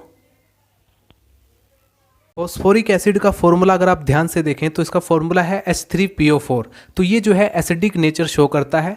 और आपने पढ़ा होगा कि डीएनए जो होता है वो नेगेटिवली चार्ज होता है। पिछली वीडियो के अंदर मैंने आपको बताया था जो न्यूक्लियोसोम मॉडल के अंदर कि जो डीएनए होता है वो जो है नेगेटिवली चार्ज होता है। क्यों? रीज़न क्या है? रीज़न है फॉस्फेट की वजह से, फॉस्फेट ग्रुप की प्रेजेंटेशन के कारण ही डीएनए पर नेगेटिव चार्ज होता है, जिसके कारण मैंने आपको बताया कि हिस्टोन प्रोटीन पर, जो न्यूक्लियोसोम के मॉडल के अंदर हिस्टोन प्रोटीन पर पॉजिटिव चार्ज, ठीक है, क्योंकि जो है बेसिक प्रोटीन है उस पर पॉजिटिव चार्ज होता है, और डीएनए पर जो है फॉस्फेट ग्रुप होने की वजह से नेगेटिव चार्ज होता है, और पॉजिटिव नेगेटिव आपस में एक दूसरे को अट्रैक्ट करते हैं, और इसी की तरह जो डीएनए होता है वो प्रोटीन के अराउंड जो है उसकी रैपिंग होती है, जो उसके चारों तरफ रैप करता है। तो ये था, आपको पता लग गया होगा कि डीएनए पर नेगेटिव चार्ज क्यों होता है, तो वो फॉस्फोरिक एसिड या फॉस्फेट ग्रुप की वजह से। अब ये जो फॉस्फोरिक एसिड आपको H3PO4 का आप यहाँ पर स्ट्रक्चर देखें तो आपको कुछ ऐसा स्ट्रक्चर दिखाई देगा, बट जैसे ही आप एक्वस मीडियम में इसको डालते हो तो ये जो है अपना H+ लूज करता है, क्योंकि आपने पढ़ा होगा एसिड की टेंडेंसी क्या होती है कि वो अपना एक्वस सॉल्यूशन के अंदर H+ को लूज करता है। तो इसी तरीके से जब ये लूज करेगा H+ को तो हाइड्रोजन पर आएगा पॉजिटिव चार्ज। जितने भी तीनों हाइड्रोजन जो आपको दिखाई दे रहे हैं इस पर पॉजिटिव चार्ज आएगा। क्यों आएगा? क्योंकि जैसे कि आपको पता है ऑक्सीजन एक इलेक्ट्रोनेगेटिव एटम है जो कि हाइड्रोजन के साथ जुड़ा हुआ है। इनके बीच जो है कोवैलेंट बॉन्ड बना हुआ है। जस्ट यहाँ पर जो ऑक्सीजन है इस हाइड्रोजन के साथ कोवैलेंट बॉन्ड के साथ जुड़ा हुआ है। वहीं पर आप इस हाइड्रोजन को देखो, ये जो ऑक्सीजन है इस हाइड्रोजन के साथ कोवैलेंट बॉन्ड के साथ जुड़ा हुआ है। अगर कोवैलेंट बॉन्ड बना हुआ है और अगर आप कोवैलेंट बॉन्ड को ब्रेक करते हैं, ये मैं केमिस्ट्री स्ट्रक्चर एंड बॉन्डिंग की बात कर रहा हूँ, वहाँ पर ये पढ़ाया जाता है कि जब भी आप कोवैलेंट बॉन्ड को ब्रेक करते हो तो जो दोनों इलेक्ट्रॉन है, कोवैलेंट बॉन्ड के जो दोनों इलेक्ट्रॉन हैं वो कौन सा एटम ले जाएगा, ये डिपेंड करता है कि किसकी इलेक्ट्रोनेगेटिविटी ज़्यादा है। तो ऑक्सीजन की इलेक्ट्रोनेगेटिविटी ज़्यादा होने की वजह से ये जो हाइड्रोजन का इलेक्ट्रॉन है ये ऑक्सीजन छीन लेता है, इसी की वजह से ऑक्सीजन पर आता है माइनस चार्ज। देख सकते हैं आप, तीनों ऑक्सीजन पर माइनस चार्ज आपको दिखाई दे रहा है और हाइड्रोजन पॉजिटिव के रूप में बाहर निकल जाता है। तो यही रीज़न है ऑक्सीजन पर माइनस चार्ज और ये फॉस्फेट ग्रुप के रूप में, ठीक है। तो डीएनए पर जो नेगेटिव चार्ज है वो इसकी वजह से होता है। तो दो स्ट्रक्चर हमने पढ़ा, यहाँ पर पेंटोज शुगर और फॉस्फोरिक एसिड, ये दो स्ट्रक्चर हमने पढ़ लिया। अब हमारा जो तीसरा कंपोनेंट है न्यूक्लियोटाइड का वो है नाइट्रोजन बेस। नाइट्रोजिनस बेस क्या है? ये एक एरोमेटिक हाइड्रोसाइक्लिक कंपाउंड है जो कि दो प्रकार के होते हैं, जो आप यहाँ पर नोट करेंगे। एक होता है प्यूरिन बेस, एक होता है पिरिमिडिन बेस, ठीक है। प्यूरिन बेस, एक होता है पिरिमिडिन बेस। अब हम प्यूरिन की बात करते हैं। प्यूरिन को फर्दर दो टाइप्स में डिवाइड किया गया है, एक होता है एडेनिन और एक ग्वानिन। अब यहाँ पर हम डिवाइड क्या किया गया, आप कह सकते हैं कि जो डीएनए होता है उसके अंदर जो प्यूरिन बेस है वो दो प्रकार का होता है, एक होता है एडेनिन, एक होता है ग्वानिन। एडेनिन और ग्वानिन की स्ट्रक्चर को आप यहाँ पर देख सकते हैं। अब इन दोनों में आपको ध्यान क्या रखना है, ठीक है, इसमें कौन कौन सी पॉइंट्स नोट करने हैं आप देखेंगे। सबसे पहले तो ये हेट्रोसाइक्लिक कंपाउंड है और हेट्रोसाइक्लिक कंपाउंड में आप देखेंगे ये जो आपको दिखाई दे रहा है बेंजीन की तरह, ये जो है यहाँ पर आपको दिखाई देगा हेक्सा। यहाँ पर देखेंगे क्योंकि हेट्रोसाइक्लिक कंपाउंड आपने देखा होगा दो टाइप के होते हैं, एक होता है 6 मेंबर्ड रिंग और एक होता है 5 मेंबर्ड रिंग। तो आप देखेंगे हेट्रोसाइक्लिक कंपाउंड में दो तरह की रिंग होंगी, एक 6 मेंबर्ड रिंग होती है, एक 5 मेंबर्ड रिंग होती है। तो आप देखेंगे ये जो आपको दिखाई दे रहा है 6 मेंबर्ड और 5 मेंबर्ड रिंग आपस में मिल करके यहाँ पर देख सकते हैं इमिडाजोल स्ट्रक्चर बना रही हैं। इसके बारे में मैंने आपको एक बार फिर से बताना चाहूँगा, अगर आपको इसके बारे में डिटेल्स चाहिए तो बीएससी थर्ड ईयर का जो ऑर्गेनिक केमिस्ट्री है, केमिस्ट्री जूम चैनल पर मैंने इसके बारे में डिटेल में दिया हुआ है, तो आप वहां पर जाकर देख सकते हैं। फिलहाल के लिए आपको डीएनए के स्ट्रक्चर में इसमें आपको ज़्यादा कुछ याद करने की ज़रूरत नहीं है, इसमें सिर्फ आपको पोजीशन देखने की ज़रूरत है कि कौन, यहाँ पर ये जो आप स्ट्रक्चर देख रहे हैं एडेनिन की, इसमें फर्स्ट यहाँ पर पोजीशन कौन सी है। तो आप ध्यान से देखेंगे फर्स्ट पोजीशन आपको यहाँ पर दिखाई देगी। ये जो नाइट्रोजन आपको दिखाई दे रहा है ये फर्स्ट पोजीशन है, ये सेकंड पोजीशन है, ये थर्ड पोजीशन है, ये फोर्थ पोजीशन, ये फिफ्थ पोजीशन, और ये उसके बाद सिक्स्थ पोजीशन, ये सेवन्थ पोजीशन, ये एट्थ और ये नाइन्थ। तो इसमें इस तरह से 9 पोजीशन है जो कि आपको ध्यान रखना है, करेक्ट। उसके बाद ये जो पिरिमिडिन्स आपको दिखाई दे रहा है यहाँ पर, इसकी भी जस्ट इसी तरह से पोजीशन है। ये आपको दिखाई देगा, ये फर्स्ट पोजीशन और ये सेकंड पोजीशन, ये थर्ड, ये फोर्थ, ये फिफ्थ, ये सिक्स्थ, ये सेवन्थ, ये एट्थ, ये नाइन्थ। तो 9 पोजीशन है, ठीक है। और ये आपको यहाँ पर ध्यान रखना है कि जैसे ग्वानिन है, ठीक है, यहाँ पर जैसे ये आपको पोजीशन दिखाई दे रही है, ये पोजीशन आपको दिखाई दे रही है, तो 9th पोजीशन पर आकर सुगर बॉन्ड बनाता है। तो सुगर जो जोड़ा होता है इन बेसिस से, नाइट्रोजन बेसिस से, तो ये जो 9th पोजीशन आपको दिखाई दे रही है इस पोजीशन पर ही आकर के बॉन्ड बनता है, ठीक है, सुगर का बॉन्ड बनता है। आगे बढ़ते हैं। अब हमने देखा प्यूरिन 2 टाइप के होते हैं, एक एडेनिन और ग्वानिन। इन दोनों के स्ट्रक्चर में आपको ज़्यादा कुछ याद रखने की जरूरत नहीं, सिर्फ पोजीशन। और ये भी आपको ध्यान रखना है कि ये जो है दो मेंबर्ड रिंग, एक तो 6 मेंबर्ड और एक 5 मेंबर्ड रिंग आपस में कंडेंस होकर के या आपस में जुड़ करके एक स्ट्रक्चर बनाती है इमिडाजोल। उसके बाद आता है पिरिमिडिन्स। पिरिमिडिन्स में आप ध्यान से देखेंगे तो इन दोनों की स्ट्रक्चर, इसमें ये दो तरह के होती है, एक थाइमिन और एक साइटोसिन। और दोनों की स्ट्रक्चर में आपको क्या याद रखना है, मेनली याद रखना है इनकी पोजीशन। ये है फर्स्ट, ये सेकंड, ये थर्ड, ये फोर्थ, ये फिफ्थ और ये सिक्स्थ। सुगर कहाँ पर, इसमें कहाँ पर सुगर आकर के बॉन्ड बनाएगा, नाइट्रोजन के फर्स्ट पोजीशन पर। तो दो यहाँ पर ये जो मेन डिफरेंशिएशन निकल कर आया, इसको आपको याद रखना है। पहला क्या याद रखना है कि जो प्यूरिन्स के अंदर जो 2 बेसिस हैं एडेनिन और ग्वानिन, उसमें जो है 9th पोजीशन पर सुगर आकर के बॉन्ड बनाता है। कौन सी, किस सुगर की बात कर रहा हूँ मैं, ये सुगर, अभी मैं आपको बनाकर भी दिखाऊंगा बॉन्ड। और दूसरा पॉइंट ये है कि जब आप पिरिमिडिन्स के अंदर आते हैं तो पिरिमिडिन्स में थाइमिन, साइटोसिन या आरएनए में यूरेसिल भी प्रेजेंट होता है, इस पॉइंट को भी नोट करना। उसकी भी स्ट्रक्चर जैसे इसी तरह होती है। तो इसमें कहाँ पर बॉन्डिंग बनती है, नाइट्रोजन के फर्स्ट यहाँ पर जो आपको नाइट्रोजन दिखाई दे रहा है फर्स्ट पोजीशन पर। तो 1 2 3 4 इसमें 6 पोजीशन है, फर्स्ट पोजीशन पर आकर बॉन्ड बनता है सुगर के साथ। तो इस तरह से आपने इन तीनों की स्ट्रक्चर को ध्यान से पढ़ लिया। अभी आपको बहुत ही, डोंट वरी अगर आपको अभी तक अच्छे से समझ में नहीं आ रहा है, तो जैसे जैसे हम आगे बढ़ेंगे आपको बहुत अच्छे से समझ में आएगा, तो टेंशन नहीं। आप यहाँ पर देखेंगे ये सुगर है, ये plus base. Question exam paper में देखो एक और पॉइंट से आता है कि सुगर प्लस बेस आपस में मिलकर क्या बनाते हैं। जैसे फॉर एग्जांपल मैं इन तीनों को नहीं जोड़ रहा हूँ, अभी मैं सबसे पहले मेरी जो इच्छा है, मैंने सोचा कि मैं पहले शुगर को जोड़ता हूँ और फिर दूसरे शुगर और बेस को, हमने फॉस्फोरिक एसिड को अभी नहीं जोड़ा है। तब जो स्ट्रक्चर निकल कर आएगी उसको हम बोलेंगे न्यूक्लियोसाइड। तो न्यूक्लियोसाइड क्या है? न्यूक्लियोसाइड शुगर प्लस बेस को मिलकर जो स्ट्रक्चर बनती है उसको हम बोलते हैं न्यूक्लियोसाइड। और न्यूक्लियोटाइड क्या होता है? इसमें फॉस्फेट ग्रुप भी ऐड रहता है। जब हम इन तीनों को जोड़ देंगे तब बनेगा न्यूक्लियोटाइड। तो एक पुरानी एक सेंटेंस है, उसको आप याद रखेंगे। जैसे फॉर एग्जांपल न्यूक्लियोसाइड को याद रखने का कि आप फॉस्फेट ग्रुप को साइड कर दो तो जो स्ट्रक्चर बनेगी उसको हम न्यूक्लियोसाइड बोलते हैं। तो इस तरह की कहावतों से भी कुछ लोग इसे याद करने की कोशिश करते हैं। अभी आप इसको फटाफट नोट करें। तो डीएनए की स्ट्रक्चर के अंदर अभी तक हमने न्यूक्लियोटाइड के जो कंपोनेंट होते हैं जैसे कि phosphate group, sugar and base, इन तीनों के स्ट्रक्चर के बारे में, इसके टाइप्स के बारे में देखा। जिसके अंदर हमने देखा कि फॉस्फेट ग्रुप की स्ट्रक्चर क्या है, और दूसरा हमने देखा कि शुगर जो होता है वो दो टाइप का होता है, एक होता है डीऑक्सीराइबोस शुगर, एक होता है राइबोस शुगर। तो राइबोस शुगर जो होता है वो आरएनए में पाया जाता है, इसलिए आप उसको भूल जाएं। ठीक है, अभी हम डीएनए की स्ट्रक्चर को स्टडी कर रहे हैं, इसलिए आप बिल्कुल भी राइबोस शुगर पर फोकस ना करें। अब आपका फोकस होगा सिर्फ डीऑक्सीराइबोस शुगर। ठीक है, उसके बाद आता है बेस। बेस 4 टाइप का होता है, जिसमें आप देखेंगे एडेनिन, ग्वानिन, साइटोसिन, थाइमिन, 4 प्रकार के बेस आपको दिखाई देंगे। और यूरेसिल को भूल जाइए क्योंकि यूरेसिल आरएनए में पाया जाता है और आप जानते हैं कि हम इस समय डीएनए की स्ट्रक्चर को स्टडी कर रहे हैं। ठीक है, तो जब हम आरएनए की स्ट्रक्चर को स्टडी करेंगे तब हम वहां पर राइबोस शुगर लेंगे और यूरेसिल लेंगे बेस में। ठीक है, तो अभी हमारा पूरा फोकस होना चाहिए सिर्फ कि हमने क्या क्या देखा, फॉस्फेट ग्रुप, शुगर और बेस। ठीक है, और शुगर आप जानते हैं हमने यहाँ पर 2 चीजें फिक्स हो चुकी हैं, फॉस्फेट ग्रुप आपका ये रहेगा और शुगर आपका डीऑक्सीराइबोस शुगर रहेगा। लेकिन बेस में से आप कोई भी 4 में से एक ले सकते हैं, जैसे for example adenine, guanine, thymine या साइटोसिन। ये 4 प्रकार के बेस हो जाएंगे जो डीएनए के अंदर पाए जाते हैं। ठीक है, तो अब हम देखेंगे कि इनमें बॉन्डिंग कैसे होती है, मतलब एक न्यूक्लियोटाइड कैसे बनता है। जैसे फॉर एग्जांपल फॉस्फेट है, शुगर है और बेस है, ये तीनों आपस में मिल करके कैसे न्यूक्लियोटाइड बॉन्ड बनाते हैं। करेक्ट, एक न्यूक्लियोटाइड का मॉलिक्यूल कैसे बनता है या मोनोमर यूनिट कैसे बनता है, इनके बीच बॉन्डिंग कैसे होती है, यही हम देखने वाले हैं। तो बॉन्डिंग को देखने के लिए अभी मैं यहाँ पर स्केच पेन ओपन कर लेता हूँ। अब मैं आपको बताता हूँ। जैसे ये जो आप यहाँ पर देख रहे हैं ये है एडेनिन। ठीक है, ये जो आपको दिखाई दे रहा है ये हमने बेस लिया है एडेनिन, ये है हमारा डीऑक्सीराइबोस शुगर और ये फॉस्फेट। तो ये दोनों तो बिल्कुल सेम रहेंगे, बट ये जो बेस है ये चेंज होता रहेगा। एडेनिन की जगह आप ले सकते हैं थाइमिन, साइटोसिन। ठीक है, आप यहाँ पर ग्वानिन भी ले सकते हैं, थाइमिन भी ले सकते हैं और साइटोसिन भी ले सकते हैं। लेकिन हमने यहाँ पर लिया है एडेनिन, और एडेनिन में आपको याद हो तो किस पोजीशन पर मैंने आपको कहा था कि बॉन्डिंग होती है, नाइट्रोजन, इस जो नाइट्रोजन है 9th पोजीशन वाला जो नाइट्रोजन है इस पे बॉन्डिंग होती है। और शुगर का जो फर्स्ट कार्बन एटम है ये यहाँ पर आपको दिखाई दे रहा है, ये शुगर का फर्स्ट कार्बन एटम है, इसकी बॉन्डिंग इससे होगी। कैसे होगी देखिए, वो मैं आपको बता देता हूँ।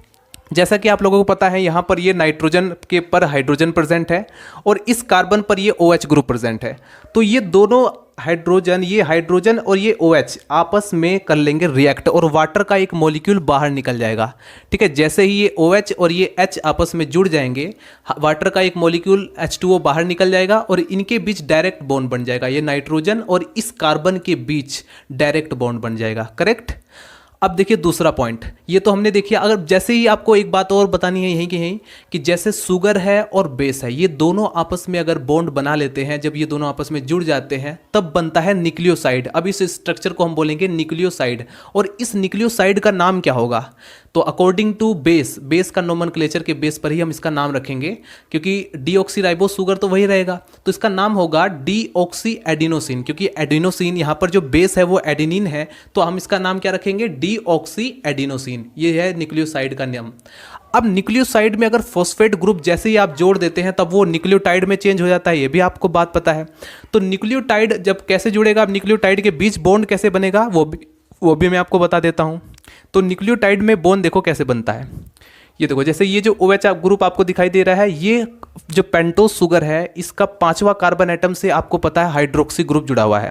दूसरा आपने देखा फॉस्फेट ग्रुप में भी हाइड्रोक्सी ग्रुप है, तो ये जो हाइड्रोक्सी ग्रुप है इसका OH और इसका H आपस में जो है रिएक्ट कर लेंगे। अब यहाँ पर जरूरी नहीं है कि OH ग्रुप सिर्फ यहाँ पर पेंटोज शुगर का ही जाएगा, हो सकता है इसका भी जाए, क्योंकि दोनों में से किसी का एक OH ग्रुप और किसी का एक हाइड्रोजन आपस में मिल करके वाटर का एक मॉलिक्यूल निकल जाएगा। जैसे ही वाटर का मॉलिक्यूल मॉलिक्यूल निकल जाएगा, इनके बीच बन जाएगा बॉन्ड। तो और यहाँ पर देख सकते हैं ये ऑक्सीजन और ये डायरेक्ट कार्बन, इन दोनों के बीच बन जाएगा बॉन्ड। तो इस तरह से जो बॉन्डिंग बनी, तो बॉन्डिंग कैसे बनेगी मैं आपको यहाँ पर दिखा देता हूँ पॉज करके। तो अब आप देख सकते हैं इस तरह से इनके बीच बॉन्ड बनता है। दोस्तों मेरे हाथ में, एक हाथ में मेरे पास माइक होता है और दूसरे हाथ में स्केच पेन होता है, इसलिए मुझे थोड़ा प्रॉब्लम होती है, इसलिए मैं वीडियो को पॉज करता हूं, ठीक है। तो आप समझ सकते हैं मेरी प्रॉब्लम। तो यहाँ पर आप देखेंगे जैसे कि मैंने ये बॉन्ड बनाया है, इसमें से वाटर का एक मॉलिक्यूल निकाल दिया, ठीक है। यहाँ पर हाइड्रोजन था, आपको याद होगा, और यहाँ पर OH था। तो एक H और दो मतलब कि एक OH ग्रुप और एक H हाइड्रोजन आपस में मिलकर के वाटर का एक मॉलिक्यूल H2O बाहर निकाल लेंगे। जस्ट वही प्रोसेस यहाँ पर भी हुआ। यहाँ से आपको पता है एक हाइड्रोजन इसका था, यहाँ पर OH था, ये आपस में वाटर का एक मॉलिक्यूल यहाँ पे निकल गया। तो इन दोनों के बीच अब बन गया बॉन्ड। तो अब ये पूरी स्ट्रक्चर आप क्या कहेंगे, इसका नाम क्या है? ये एक न्यूक्लियोटाइड है। पूरी स्ट्रक्चर आपस में मिल करके क्या बना लिया? न्यूक्लियोटाइड, क्योंकि बॉन्डिंग हो चुकी है दोनों जगह। और इस बॉन्डिंग का नाम क्या, इस बॉन्ड का क्या नाम रखोगे? देखो ये है क्या? शुगर। कौन सा शुगर? पेंटो शुगर। और ये है बेस। तो शुगर और बेस के बीच जो बॉन्ड बना है इसको हम बोलेंगे ग्लाइकोसाइडिक बॉन्ड। करेक्ट? क्या नाम दोगे इसको? Glycosidic bond. और फॉस्फेट और शुगर के बीच अगर बॉन्ड बनता है तो उसको बोलते हैं फॉस्फोडाइएस्टर बॉन्ड, ठीक है। तो दो तरह के बॉन्ड आपको दिखाई दिए। अब यहाँ पर यहाँ पर दोनों बॉन्ड्स को नोट कर लेंगे और इसका नाम, नेमिंग भी नोट कर लेंगे। अब हम आगे बढ़ते हैं। तो इस तरीके से हमारा जो न्यूक्लियोटाइड तैयार हुआ, इसका नाम क्या रखेंगे हम? तो इसका नेमिंग देखो किस बेस पर रखा जाता है। सबसे पहले हमने क्या देखा? शुगर प्लस बेस मिलकर के क्या बनाते हैं? न्यूक्लियोसाइड। और जैसे ही हम उसमें फॉस्फेट ग्रुप ऐड करते हैं तो वो न्यूक्लियोटाइड बनता है। तो हमने इस बार शुगर क्या लिया था, आपको याद है? हमने शुगर लिया है डीऑक्सीराइबोस शुगर। उसके बाद हमने बेस क्या लिया है? एडेनिन। तो शुगर प्लस बेस मिलकर जो न्यूक्लियोसाइड बनाते हैं उसका नाम है डीऑक्सी एडिनोसिन, ठीक है, डीऑक्सी एडिनोसिन। अब ये जो डीऑक्सी एडिनोसिन में जैसे ही हम फॉस्फेट ग्रुप ऐड करेंगे इसका नाम क्या हो जाएगा? और जो न्यूक्लियोटाइड बना उसका नाम क्या होगा? Deoxy adenosine monophosphate. तो इस पूरे का नाम क्या होगा? इस पूरे न्यूक्लियोटाइड का नाम डीऑक्सी एडिनोसिन मोनोफॉस्फेट। अगर सपोज करो कि इस एडेनिन की जगह हम ले लेते ग्वानिन, तो आपको पता है कि शुगर और प्लस फॉस्फेट ये दोनों ग्रुप सेम है, ये दोनों के दोनों जो है मॉलिक्यूल यहाँ पर सेम है, बट यहाँ पर हमने जो चेंज आया है वो बेस में आया है, ठीक है। हमने यहाँ पर बेस लिया है इस बार ग्वानिन। तो इसका नाम क्या हो जाएगा? इस बार जो न्यूक्लियोसाइड बनेगा उसका नाम क्या होगा? डीऑक्सीग्वानोसिन, ठीक। और जैसे ही फॉस्फेट ग्रुप ऐड करते हैं तो इसका नाम डीऑक्सीग्वानोसिन मोनोफॉस्फेट, ठीक है। एक फॉस्फेट है तो मोनोफॉस्फेट लगेगा, अगर दो फॉस्फेट होता तो क्या कहते हैं? डाइफॉस्फेट, वो अकॉर्डिंग टू नंबर, ठीक है। तो यहाँ पर मोनोफॉस्फेट है इसलिए हमने मोनोफॉस्फेट बोला है, एक ही फॉस्फेट हो तो। साइटोसिन, अगर आप यहाँ पर साइटोसिन ले लेते हैं तो क्या बन जाएगा? क्योंकि आपको पता है शुगर तो सेम है, डीऑक्सीराइबो। यहाँ पर साइटोसिन की जगह इस सीन तो ऑलरेडी है तो नोमेनक्लेचर में यहाँ पर थोड़ी प्रॉब्लम हो जाएगी, इसलिए यहाँ पर साइटिडीन बोल देते हैं, ठीक है। तो डीऑक्सीसाइटिडीन। और जैसे ही फॉस्फेट ग्रुप ऐड होगा तो न्यूक्लियोटाइड का नाम क्या बनेगा? यहाँ पर डीऑक्सीसाइटिडीन मोनोफॉस्फेट। वहीं पर अगर आप थाइमीन ले लेते हैं, ठीक है, ये वीडियो का वो क्लिप है जिसे आपको बहुत ही अच्छे से समझना पड़ेगा, थोड़ा कॉन्सेंट्रेट करके, डिस्ट्रैक्शन ना हो, ठीक है, ध्यान रखना। थाइमीन में देखो डीऑक्सीथाइमिडीन, क्या नाम रखेंगे? जो न्यूक्लियोसाइड बनेगा शुगर प्लस थाइमीन का, तो यहाँ पर बन जाएगा डीऑक्सीथाइमिडीन। और जैसे ही आप फॉस्फेट ग्रुप ऐड करते हैं ये बन जाता है डीऑक्सीथाइमिडीन मोनोफॉस्फेट। अब यहाँ पर तो आपने क्या समझ लिया? हमने यहाँ पर नोमेनक्लेचर भी देख लिया कि 4 टाइप के न्यूक्लियोटाइड होते हैं, ठीक है। डीएनए के अंदर 4 टाइप के न्यूक्लियोटाइड प्रेजेंट होते हैं, उनका नोमेनक्लेचर भी हमने देख लिया है, ये उनका नोमेनक्लेचर है, ठीक है। यहाँ पर ऐसे 4 न्यूक्लियोटाइड और भी बन सकते हैं, जैसा आप यहाँ पर देख रहे हैं, जैसे हमने फर्स्ट न्यूक्लियोटाइड बनाया है, ऐसे 4 न्यूक्लियोटाइड और भी बन सकते हैं। और वो न्यूक्लियोटाइड किस बेस पर 4 बन सकते हैं? सिर्फ 4 ही क्यों बन सकते हैं? क्योंकि हमारे पास 4 ही बेस पेयर है, ठीक है, 4 ही बेस पेयर है, एडेनिन, ग्वानिन, साइटोसिन और थाइमिन, करेक्ट। अब यहाँ पर आई होप आपका कोई कंफ्यूजन नहीं होगा, यहाँ तक का कंसेप्ट आपका क्लियर हो। अब आगे बढ़ते हैं दोस्तों। अभी यहाँ पर बात न्यूक्लियोटाइड पर ही नहीं रुकेगी, क्योंकि हमने क्या पढ़ा था कि डीएनए जो होता है वो पॉलीमर है न्यूक्लियोटाइड का, मतलब बहुत सारे न्यूक्लियोटाइड का पॉलीमर है। तो एक न्यूक्लियोटाइड दूसरे न्यूक्लियोटाइड से कैसे जुड़ता है तो ये भी हमको देखना पड़ेगा, ठीक है। तो डीएनए जो होता है, डीएनए की स्ट्रक्चर में, पॉलीन्यूक्लियोटाइड स्ट्रक्चर में, एक न्यूक्लियोटाइड दूसरे न्यूक्लियोटाइड से देखो कैसे जुड़ता है, वो मैं यहाँ पर आपको बताता हूँ, ठीक है। अब यहाँ पर जो भी आपने देखा, अब पूरा फोकस आप यहां पर डाल दीजिए। यहां पर आप फोकस डालेंगे तो आप इजीली समझ पाएंगे कि कैसे बनता है। देखो ये पूरी स्ट्रक्चर देख रहे हैं ना, ये पूरा स्ट्रक्चर मैंने यहाँ पर उतार दिया है, तो इस यहाँ पर ज़्यादा कंफ्यूज मत होना, ये पूरा स्ट्रक्चर मैंने यहाँ पर उतार दिया है, ठीक है, पूरा स्ट्रक्चर। अब मैंने क्या किया, ये जो इसी की तरह मैंने दूसरा, ये क्या है, न्यूक्लियोटाइड है, इसका नाम क्या है, mono adenosine deoxy adenosine monophosphate, इस पूरे का नाम। अब मैंने यहाँ पर ले लिया है ग्वानिन, ठीक है, यहाँ पर हमने लिया था एडेनिन। बाकी सब तो दो चीज़ें, मैंने आपको क्या कहा कि दो चीज़ें बिल्कुल सेम रहेगी, सिर्फ चेंज होगा तो बेस में। तो बेस यहाँ पर हमने लिया है एडेनिन और यहाँ पर मैंने ले लिया ग्वानिन। तो अगर आप बेस ग्वानिन लेते हैं तो इस न्यूक्लियोटाइड का नाम, ये दोनों न्यूक्लियोटाइड आपस में डिफरेंट है, इसका नाम अलग हो जाएगा, इसका नाम अलग हो जाएगा। इसका नाम क्या हो जाएगा, डीऑक्सी एडिनोसिन मोनोफॉस्फेट, और इसका नाम हो जाएगा डीऑक्सी एडिनोसिन, सॉरी एडिनोसिन नहीं, ग्वानोसिन मोनोफॉस्फेट। तो ये ग्वानोसिन मोनोफॉस्फेट है और ये एडिनोसिन मोनोफॉस्फेट है। अब देखते हैं इन दोनों के बीच, दो डिफरेंट न्यूक्लियोटाइड के बीच बॉन्ड कैसे बनता है और कहाँ पर बनता है। देखो ध्यान से देख लीजिए, बिल्कुल ये जो OH आपको दिखाई दे रहा है, ये जो OH आपको दिखाई दे रहा है, ये OH को यहाँ पर जो ये न्यूक्लियोटाइड है 1 2 3 थर्ड कार्बन पर, ये थर्ड कार्बन पर प्रेजेंट है OH ग्रुप। और दूसरी तरफ आप जो नीचे वाला जो आपको दिखाई दे रहा है न्यूक्लियोटाइड, इसका जो फॉस्फेट ग्रुप OH आपको दिखाई दे रहा है, ये दोनों आपस में करते हैं रिएक्ट, ये OH और एक OH, ठीक है।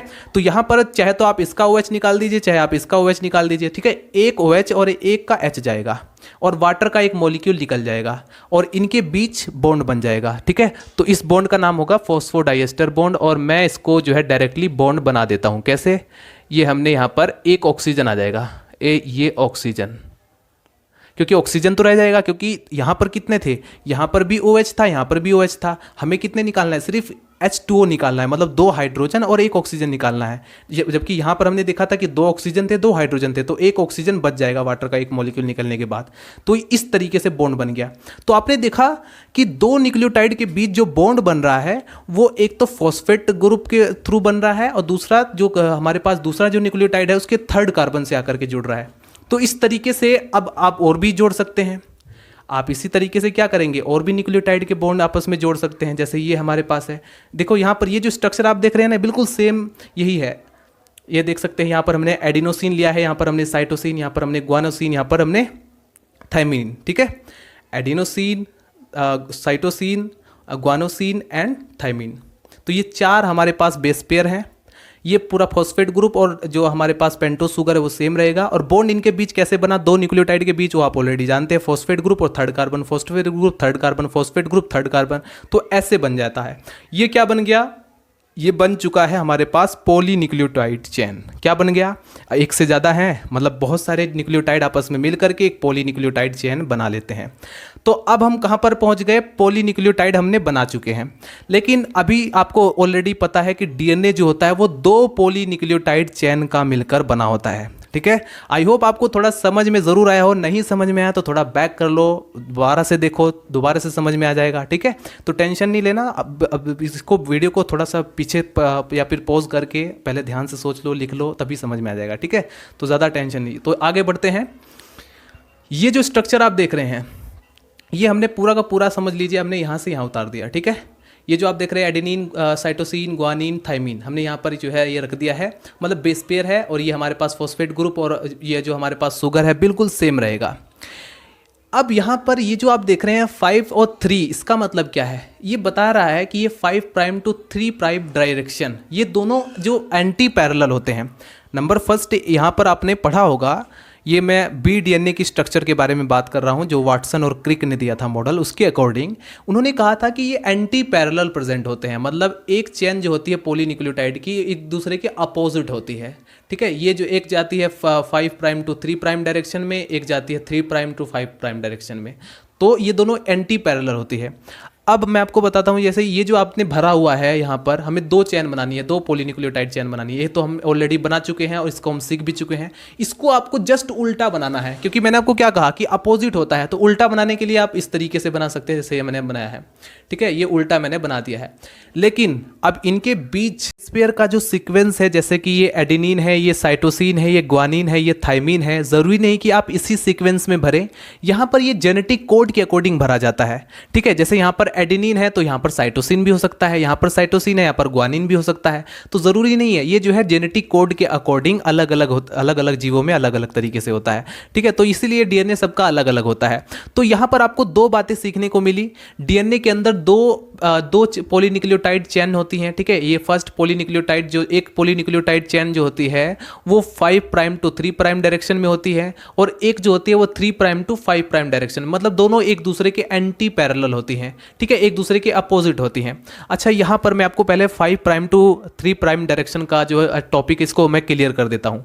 दोस्तों आप इसको फर्स्ट पॉलीन्यूक्लियोटाइड चेन मान लीजिए। ये डीएनए की फर्स्ट पॉलीन्यूक्लियोटाइड चेन है जो कि 5 प्राइम टू 3 प्राइम डायरेक्शन में है। इसका मतलब क्या हुआ, 5 प्राइम का मतलब क्या हुआ, मैं आपको बता देता हूं। जैसे ये हमारे पास फॉस्फेट ग्रुप है, अगर सपोज करो मैं एक और न्यूक्लियोटाइड चेन यहां पर इसके ऊपर रख देता हूं, ठीक है, एक और न्यूक्लियोटाइड का जो मोनोमर है वो यहां पर मैं रख देता हूं, तो उससे क्या होगा, ये जो फॉस्फेट ग्रुप है ये फ्री है, ये डायरेक्टली फिर उसके तीसरे कार्बन से वो जो दूसरा जो न्यूक्लियोटाइड मैं ऊपर रखूंगा, इसके ऊपर रखूंगा, वो क्या करेगा कि उसके थर्ड कार्बन से ये फॉस्फेट ग्रुप फिर से बॉन्ड बना लेगा। तो इसका मतलब क्या है कि हम कह सकते हैं कि इसका एक जो फॉस्फेट ग्रुप है ये फ्री है। और जस्ट अगर हम नीचे की तरफ जाते हैं तो ये जो यहाँ पर नीचे वाला जो यहाँ पर आपको मोनोमर यूनिट, या फिर अभी तो यहाँ पर जुड़ा हुआ है इसलिए हम इसको पॉलीन्यूक्लियोटाइड बोलेंगे, लेकिन अभी यहाँ पर अगर हम सिंगल की इसके बात करें तो इसका जो तीसरा कार्बन है, इसका जो OH ग्रुप है ये फ्री है। ये जैसे ही आप एक और नीचे इस तरह का एक और यहाँ पर न्यूक्लियोटाइड लगा दे तो ये उसके साथ बॉन्ड बना लेगा, फॉस्फेट बॉन्ड के साथ। तो नीचे वाला OH group third position free है और ऊपर वाला यहाँ पर फॉस्फेट ग्रुप फ्री है, ठीक है, 5 पोजीशन फ्री है। तो इसीलिए हम इसको third prime to 5 prime direction नाम दे देते हैं, ठीक है, इस तरीके से। और यहाँ पर आप देखेंगे, यहाँ पर आप फिर से रियलाइज करेंगे कि यहाँ पर थर्ड पोजीशन फ्री है, और यहाँ पर आप रियलाइज करेंगे फिर से यहाँ पर ये जो फॉस्फेट ग्रुप है ये फ्री है, ठीक है। तो यहाँ पर फ्री होने का मतलब क्या है, जैसे आपने अमाइनो एसिड में जब आप पढ़ते हैं कि बहुत सारे जो अमाइनो एसिड है, 2 अमाइनो एसिड में जो है आपस में मिल करके एक पेप्टाइड बॉन्ड बनाते हैं, और बहुत सारे जो अमाइनो एसिड हैं वो पॉलीपेप्टाइड बॉन्ड बनाते हैं। तो एक सिरा ऐसा भी आता है कि जैसे अमाइनो एसिड में एक कार्बोक्सिलिक ग्रुप, जैसे आपको पता है कि अमाइनो एसिड में जो है 2 तरह के ग्रुप प्रेजेंट है, एक अमीन ग्रुप है, कार्बोक्सिलिक ग्रुप है। तो एक तरफ कार्बोक्सिलिक ग्रुप फ्री है जिसको हम बोलते हैं C टर्मिनल, एक होता है वहां पर कार्बोक्सिलिक ग्रुप के अलावा दूसरी तरफ अगर उसी चेन में देखें तो एक तरफ अमाइन ग्रुप फ्री होता है जिसको हम बोलते हैं N टर्मिनल। तो C टर्मिनल N टर्मिनल जैसा ही केस यहां पर है। 5 प्राइम टू 3 प्राइम डायरेक्शन का ज्यादा कुछ अलग मतलब नहीं है, इसमें सिर्फ यही मतलब है कि इधर फॉस्फेट ग्रुप फ्री है और इधर जो है OH ग्रुप जो है इसका फ्री है बॉन्ड बनाने के लिए, किसी दूसरे न्यूक्लियोटाइड को जोड़ने के लिए। अंडरस्टैंड। अब यहां पर ये जो दूसरी चेन आपको पॉलीन्यूक्लियोटाइड की दिखाई दे रही है, इसको हमने जस्ट इसका अप उल्टा कर दिया, ठीक है। जैसे आप यहीं कहीं इसको पलट दो तो इस तरह से ये बन जाएगा, ठीक है। तो इसीलिए ये एंटी पैरेलल है। अब आपके माइंड में आएगा कि वो चारगाफ रूल जो आप बता रहे थे वो क्या है। देखो दोस्तों, ये जो आप एडेनिन देख रहे हैं ये हमेशा जब भी बॉन्ड बनाएगा ये थाइमिन के साथ बनाएगा, और जो थाइमिन अगर यहाँ पर होता तो ये हमेशा एडेनिन के साथ बॉन्ड बनाता, और वो भी डबल बॉन्ड के साथ। मतलब यहाँ पर जो आपने भरा वो तो ठीक है, वो तो जेनेटिक कोड के अकॉर्डिंग भरेंगे, लेकिन यहाँ पर जो आप भरेंगे वो इस कोड के अकॉर्डिंग भरेंगे। अगर आपने यहाँ पर A भरा है तो यहाँ पर आपको T भरना पड़ेगा, अगर आपने यहाँ पर C भरा है तो वहाँ पर आपको G भरना पड़ेगा, ठीक है। ये जो है 2 हाइड्रोजन बॉन्ड के साथ, इनके बीच जो है 2 हाइड्रोजन बॉन्ड प्रेजेंट होते हैं चारगाफ रूल के अकॉर्डिंग। A हमेशा T के साथ, ये दोनों पॉइंट नोट कर लीजिए MCQs के लिए या कहीं भी आपसे पूछा जा सकता है। A हमेशा T के साथ बॉन्ड बनाता है, वो भी double bond hydrogen bond. Hydrogen bond I hope आपका कंसेप्ट क्लियर हो, organic chemistry BSc first year में ही ये भी आपको पढ़ाया जाता है। अगर हाइड्रोजन बॉन्ड अगर आपको थोड़ा बहुत अगर समझना है तो मैं आपको फटाफट बता देता हूं। जैसे ये हमारे पास है ऑक्सीजन, ये हमारे पास है हाइड्रोजन, ये है हमारे पास हाइड्रोजन, ठीक है। या फिर इसको मैं ऐसे बना देता हूं ताकि हम ऐसे समझ सकें। यह है वाटर का मॉलिक्यूल, ठीक है। वाटर के मॉलिक्यूल में कैसे हाइड्रोजन बॉन्ड बनता है फटाफट मैं आपको बता देता हूँ। यह है हमारे पास दूसरा मॉलिक्यूल, करेक्ट, और यह है हमारे पास तीसरा मॉलिक्यूल। दोस्तों बात यह है कि वाटर का जो मॉलिक्यूल है इसमें ऑक्सीजन इलेक्ट्रोनेगेटिव एटम है। इलेक्ट्रोनेगेटिव एटम मतलब वो एटम होते हैं जो इलेक्ट्रॉन को अपनी तरफ बहुत तेज खींचते हैं, ठीक है, जिसके अंदर tendency to attract the share pair of electron is more. इसके अंदर जो है शेयर्ड पेयर इलेक्ट्रॉन को खींचने की क्षमता ज़्यादा होती है। तो ये क्या करेगा, इस हाइड्रोजन के इलेक्ट्रॉन को, इस बॉन्ड को बनने में 2 इलेक्ट्रॉन की लगे थे, एक इलेक्ट्रॉन इस हाइड्रोजन ने दिया, एक इलेक्ट्रॉन इस ऑक्सीजन ने दिया, तो इनके बीच एक कोवैलेंट बॉन्ड बना।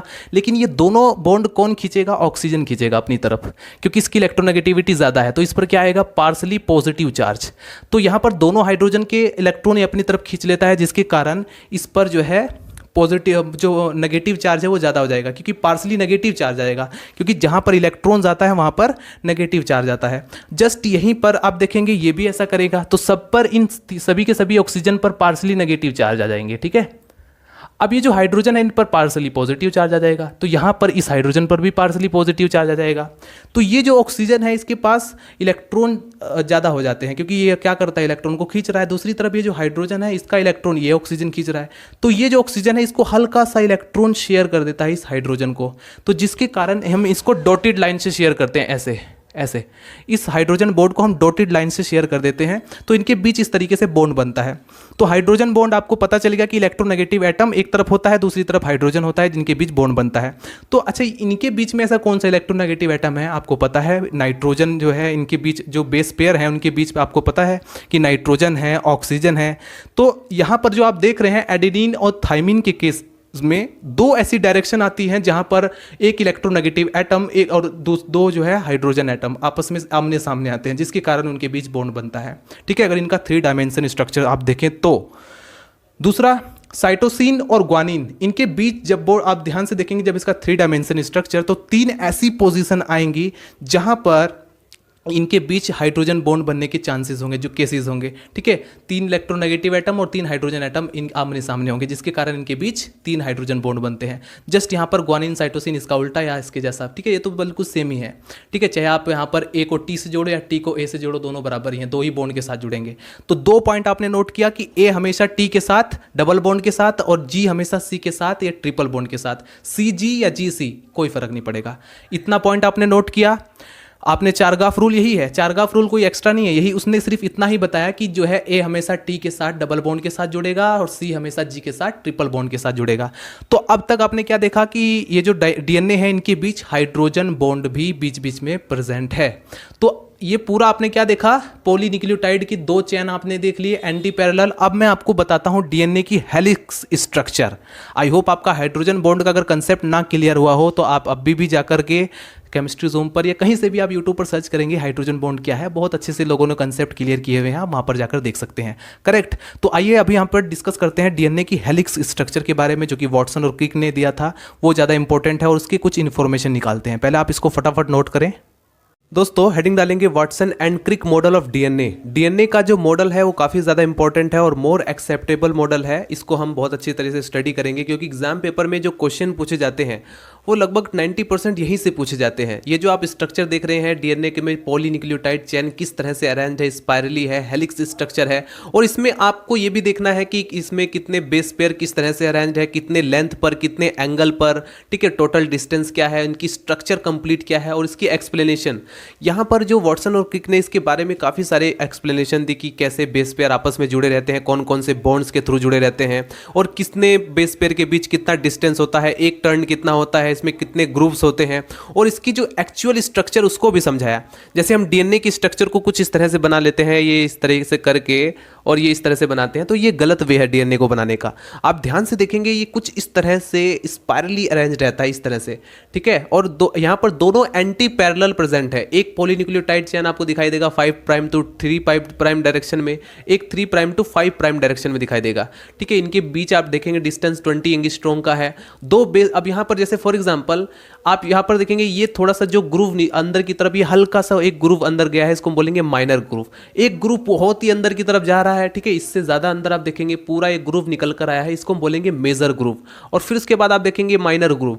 तो दो माइनर यहाँ पर देखेंगे, दो माइनर ग्रूव के बीच जिसमें सेंटर में मेजर ग्रूव है, ये पूरा एक टर्न हो जाएगा, ठीक है। और एक टर्न के अंदर अगर आप बी डीएनए की स्ट्रक्चर को देख रहे हैं तो इसके अंदर आपको 20 बेस पेयर आएंगे। बेस पेयर मतलब आप समझ गए होंगे भाई, न्यूक्लियोटाइड के जो न्यूक्लियोटाइड चेन है उसमें बेस पेयर आपस में जुड़े हुए हैं, ठीक है।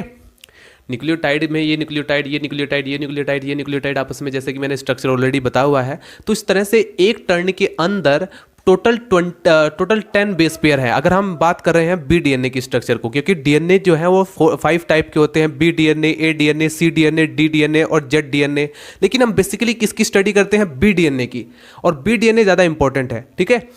आपको ज़्यादा कुछ यहाँ पर अलग से cDNA इसमें ज़्यादा एक्स्ट्रा कुछ देखने को नहीं मिलेगा। जितना डिफरेंशिएशन है वो मैं आपको बता देता हूँ। लगभग सभी डीएनए की स्ट्रक्चर ऐसी होती है, लेकिन जितना डिफरेंशिएशन होगा वो मैं आपको इसमें बता दूंगा, ठीक है। तो अभी आपको सिर्फ इतना फोकस करना है, जैसे कि इसकी छोटी छोटी बातें हैं।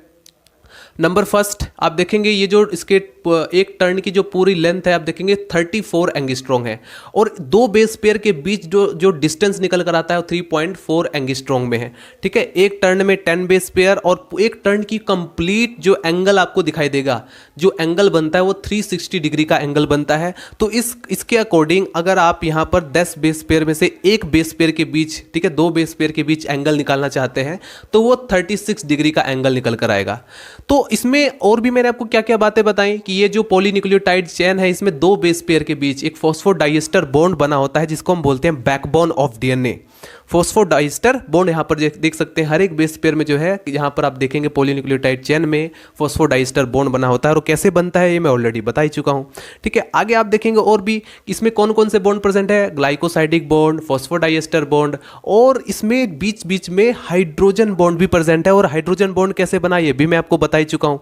तो जो हाइड्रोजन बॉन्ड यहाँ पर देख सकते हैं फॉर्म होता है पॉलीन्यूक्लियोटाइड चेन के बीच, वो एक कर्व डेवलप कर देता है, इस पूरे जो चेन के बीच एक कर्व डेवलप कर देता है, और कंप्लीट स्ट्रक्चर ट्विस्ट हो जाती है, ट्विस्टेड हो जाती है। इसलिए इसकी ये शेप जो आप शेप देख रहे हैं ये हाइड्रोजन बॉन्ड के कारण ही ये जो इस तरह की शेप निकल कर आई, स्पाइरल एकदम कोइलिड। इसकी 3D स्ट्रक्चर आप ध्यान से देखेंगे तो आपको समझ में आ जाएगा, ठीक है। इसको हमने थोड़ा 3D में बनाने की कोशिश की है ताकि आप इसको समझ पाएं। उसके बाद आप देख ही चुके हैं माइनर ग्रूव और मेजर ग्रूव के कारण ये पूरी स्ट्रक्चर आप समझ चुके हैं, कितना एंगल होता है ये भी आप समझ चुके हैं। एक एंगल दो बेस पेयर के बीच एंगल निकालना हो, और यहाँ पर टोटल एक टर्न में एंगल 360 डिग्री का होता है। अब यही बातें यहाँ पर बताई गई, तो आप नोट कर सकते हैं पॉइंट, जैसे कि डबल स्टैंडर्ड स्ट्रक्चर है। दूसरा, two strands are anti parallel, दो स्ट्रैंड्स जो होते हैं आपस में एंटी पैरेलल होते हैं, ठीक है, कि एक 5 प्राइम टू 3 प्राइम डायरेक्शन में होगा, एक 3 प्राइम टू 5 प्राइम डायरेक्शन में होगा। और two strands are anti parallel, और इसमें जो बैकबोन है वो पेंटोज शुगर प्लस फॉस्फेट के बीच जो बॉन्ड बना हुआ है फॉस्फोडाइएस्टर बॉन्ड, इसकी हम बात कर रहे हैं, ठीक है। ये जो है बैकबोन बनाता है डीएनए का। उसके बाद DNA is the largest biomolecule in the cell, most important point है। अब यहाँ पर एमसीक्यूज में इस तरह से पूछा जा सकता है, आपको प्रोटीन दिया जा सकता है, कार्बोहाइड्रेट दिया जा सकता है, लिपिड दिया जा सकता है, और साथ में डीएनए दिया जा सकता है, और पूछा जा सकता है कि इनमें से कौन सा लार्जेस्ट बायोमोलिक्यूल है। तो उस समय आप लिखेंगे एक सेल का जो सबसे लार्जेस्ट बायोमोलिक्यूल है वो डीएनए है। DNA is the negatively charge and dextro rotatory. देखो डीएनए का नेगेटिवली चार्ज क्यों है, क्योंकि उस पर फॉस्फेट ग्रुप प्रेजेंट है जो कि उसको नेगेटिव चार्ज प्रोवाइड कराता है। न्यूक्लियोसोम के मॉडल में मैंने यही बताया था आपको कि डीएनए पर नेगेटिव चार्ज होता है और हिस्टोन प्रोटीन पर पॉजिटिव चार्ज, इसलिए आपस में एक दूसरे से अट्रैक्ट होकर उनके बीच रैपिंग होती है और पैकेजिंग होकर के वो जो है क्रोमेटिन बनाते हैं, और क्रोमेटिन कंडेंस होकर के क्रोमोसोम बनाता है, ठीक है। आगे बढ़ते हैं। Molecular configuration of DNA is 3D। देखो ये 3D डायग्राम है, यहाँ पर हमने 2D प्लान पर इसको शो किया हुआ है। अब कंप्लीटली आपको अच्छा नहीं दिखाई देगा, लेकिन अगर आप इसका 3D डायग्राम देखेंगे तो आपको अलग से इसको ऑब्जर्व कर पाएंगे, ठीक है। उसके बाद स्कूल या कॉलेज की अगर आप प्रैक्टिकल लैब में आपने देखा होगा डीएनए का 3D स्ट्रक्चर, ठीक है, आप देखेंगे कॉलेज के अंदर आपके प्रैक्टिकल वगैरह होता होगा तो वहाँ पर।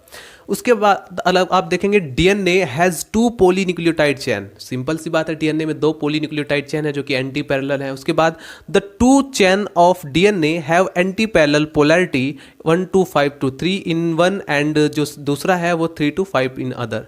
Understand, backbone of sugar phosphate group और nitrogen base of 2 polynucleotide chain form a complementary pairs.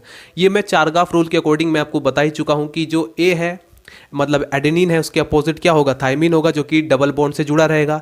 वहीं पर जो साइटोसिन है वो ग्वानिन से ट्रिपल बॉन्ड के साथ जुड़ा रहेगा, ठीक है। तो इस तरह से ये आपस में जोड़ पेयर भी बनते हैं इनके बीच, ठीक है। और इन दोनों के बीच हाइड्रोजन बॉन्ड बनते हैं, कहीं पर डबल बनता है कहीं पर ट्रिपल बनता है, ठीक है। लेकिन इसके अलावा आपको नहीं दिखाई देगा, सिर्फ डबल और ट्रिपल हाइड्रोजन बॉन्ड दिखाई देंगे, वो अकॉर्डिंग टू जेनेटिक कोड के अकॉर्डिंग। डीएनए के अंदर जिस तरह से जेनेटिक कोड होते हैं।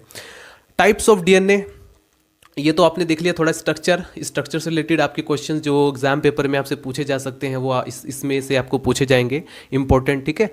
टाइप्स ऑफ डीएनए में आप देखेंगे डीएनए जो है 5 प्रकार के होते हैं, B DNA, A DNA, C DNA, D DNA, Z DNA, और हम मेनली किसकी स्टडी कर रहे हैं, बी डीएनए की। वॉटसन और क्रिक ने जो मॉडल दिया था वो बी डीएनए का दिया था। बी डीएनए और ए डीएनए, सी डीएनए किन किन सेल्स में पाया जाता है तो मैं आपको बताता हूँ। बी डीएनए जो होता है वो जो है लो सॉल्ट कंसंट्रेशन, मतलब ऐसी सेल्स में पाया जाता है जहाँ पर लो सॉल्ट कंसंट्रेशन हो और मोर हाइड्रेशन, मतलब वाटर की अवेलेबिलिटी वहाँ पर ज़्यादा हो, ठीक है। उसके बाद जो ए डीएनए है वो ऐसी जगह पर, ऐसी सेल्स में पाया जाता है जहां पर सोडियम प्लस कंसंट्रेशन मोर हो, ठीक है, जहां पर सोडियम सॉल्ट की जो कंसंट्रेशन है वो ज़्यादा है और वाटर थोड़ा कम है, ठीक है। डिहाइड्रेटेड सेल, मतलब थोड़ा हाइड्रेशन जो मतलब वाटर जो है वो कम है। सी डीएनए में आप देखेंगे वाटर बहुत ज़्यादा कम हो जाता है, ठीक है। तो ऐसी ऐसी सेल्स में ये जो है डीएनए की मात्रा पाई जाती है। अब उसके बाद आप देखेंगे जो बी डीएनए है, ए डीएनए है, सी डीएनए है, डी डीएनए है, ये चारों के चारों डीएनए जो होते हैं वो राइट हैंडेड होते हैं, ठीक है। एक तो जो है इस तरह से घूम जाता है, जैसे कि आप यहाँ पर देखेंगे ये ऐसे आकर के ऐसे घूम रहा है राइट हैंडेड, ऐसे आकर के ऐसे घूम रहा है राइट हैंडेड। एक होता है कि ऐसे आकर के ऐसे घूम रहा है लेफ्ट हैंडेड। तो ये चार जो है, ये मेजर डिफरेंशिएशन है। एग्जाम पेपर में एमसीक्यूज यहाँ पर भी बन सकते हैं, कैसे कि इनमें से कौन सा जो है लेफ्ट हैंडेड डीएनए है या फिर इनमें से कौन सा जो है राइट हैंडेड डीएनए है, ठीक है। ये तो पूछा नहीं जाएगा, लेकिन जनरली आपसे 3 ऑप्शन यहाँ पर राइट हैंडेड डीएनए के और एक ऑप्शन जो कि जेड डीएनए जो होता है वो लेफ्ट हैंडेड होता है, तो वो आपको ऑप्शनली एग्जाम पेपर में मिल सकता है कि इसमें से कौन सा लेफ्ट हैंडेड डीएनए है। तो ऐसे में आप यहाँ पर जो जेड डीएनए होता है हमेशा ध्यान रखना वो लेफ्ट हैंडेड होता है। और भी कुछ डिफ्रेंशिएशन इन चारों में, हेलिकल डायमीटर, इसमें अगर आप बी डीएनए का हेलिकल डायमीटर आप देखें तो ठीक है, उसकी जो है 23.7 एंगस्ट्रॉम में निकल कर आएगा। ए डीएनए का 25.5 एंगस्ट्रॉम में निकल कर आएगा। सी डीएनए का 2 एंगस्ट्रॉम 2.0 एंगस्ट्रॉम डीएनए, और इसके बाद डी डीएनए का तो यहाँ पर अभी मेजर नहीं है, ज्ञात नहीं है, लेकिन जेड डीएनए का 18.4 एंगस्ट्रॉम। ये जो जेड डीएनए है इसकी खास बात क्या है, इसमें जो पॉलीन्यूक्लियोटाइड में जो फॉस्फोडाइएस्टर बॉन्ड बना होता है वो एकदम जिगजैग होता है। जिगजैग मतलब थोड़ा टेढ़ा मेढ़ा होता है, ठीक, जो कि इसको एक अलग ही स्ट्रक्चर प्रोवाइड करा देता है, एक अलग ही शेप प्रोवाइड करा देता है, ठीक है। तो जिगजैग डीएनए थोड़ा टेढ़ा मेढ़ा होता है, इसके नाम से फेमस है। और इसके बाद अगर आप इसमें देखें कि जो बेस पेयर होते हैं पर टर्न में, ठीक है, इनकी पर टर्न हेलिक्स में, मतलब जैसे हमने यहाँ पर देखा था कि माइनर ग्रुव, 2 माइनर ग्रुव के बीच जिसमें मेजर ग्रुव भी है, एक टर्न हो जाता है। तो एक टर्न के अंदर अगर आप देखें कितने बेस पेयर आते हैं, क्योंकि डीएनए की जो जनरली आप देखेंगे डीएनए को हमेशा बेस पेयर की लेंथ में मापते हैं, ठीक है, कि भाई कितना बेस पेयर है, इतने लेंथ में कितने बेस पेयर आ चुके हैं। जैसे न्यूक्लियोसोम मॉडल में भी हमने वहाँ पर बताया कि एक न्यूक्लियोसोम लगभग 200 बेस पेयर ले जाता है, ठीक है, 200 बेस पेयर के साथ जुड़ा रहता है, जिसके अंदर कुछ लिंकर डीएनए भी कुछ जो है उस हिस्टोन प्रोटीन के अराउंड रैप करता है। तो ये सारी बातें मैं यहाँ पर बता चुका हूँ, यहाँ पर डिस्कस करने की जरूरत नहीं है। उसके आगे आप देखेंगे तो यहाँ पर जो बी डीएनए है उसमें बेस पेयर प्रत्येक हेलिक्स के अंदर, प्रत्येक टर्न के अंदर आप देखेंगे 10 होते हैं, जो कि बी डीएनए के अंदर है। ए डीएनए के अंदर 11, सी डीएनए के अंदर 9, डी डीएनए के अंदर 8, लेकिन अगर आप देखें जेड डीएनए के अंदर तो सबसे ज़्यादा 12 बेस पेयर होते हैं, ठीक है। 12 बेस पेयर न्यूक्लियोटाइड के पेयर जो होते हैं लगभग 12। और ये जो जेड डीएनए है वो लेस स्टेबल है। आपसे एग्जाम पेपर में पूछा जाता है कि इन चारों में से कौन सा लेस स्टेबल है, चारों ऑप्शन आपको मिल जाएंगे। ध्यान रखना इनमें जो डिफरेंशिएशन है वो बीएससी थर्ड ईयर में जो डीएनए आता है, डीएनए के बारे में एमसीक्यूज बीएससी थर्ड ईयर में भी आपसे पूछा जाता है। जहाँ जहाँ बायोमोलिक्यूल का डीएनए का जो चैप्टर होगा और एमसीक्यूज क्वेश्चन होंगे, इसमें से इनके जो टाइप्स ऑफ डीएनए के अंदर जो अंतर होता है उस वहाँ से ज़्यादा क्वेश्चंस लिए जाते हैं। तो इस चीज़ का आपको ध्यान रखना है, ठीक है। तो ये थोड़े कुछ अंतर थे जो कि मैंने आपको बता दिए हैं, और अभी आप इसको फटाफट नोट करें। अभी हमारा टॉपिक होगा फंक्शन ऑफ डीएनए, फिर इसके बाद हम इस वीडियो को एंड करते हैं।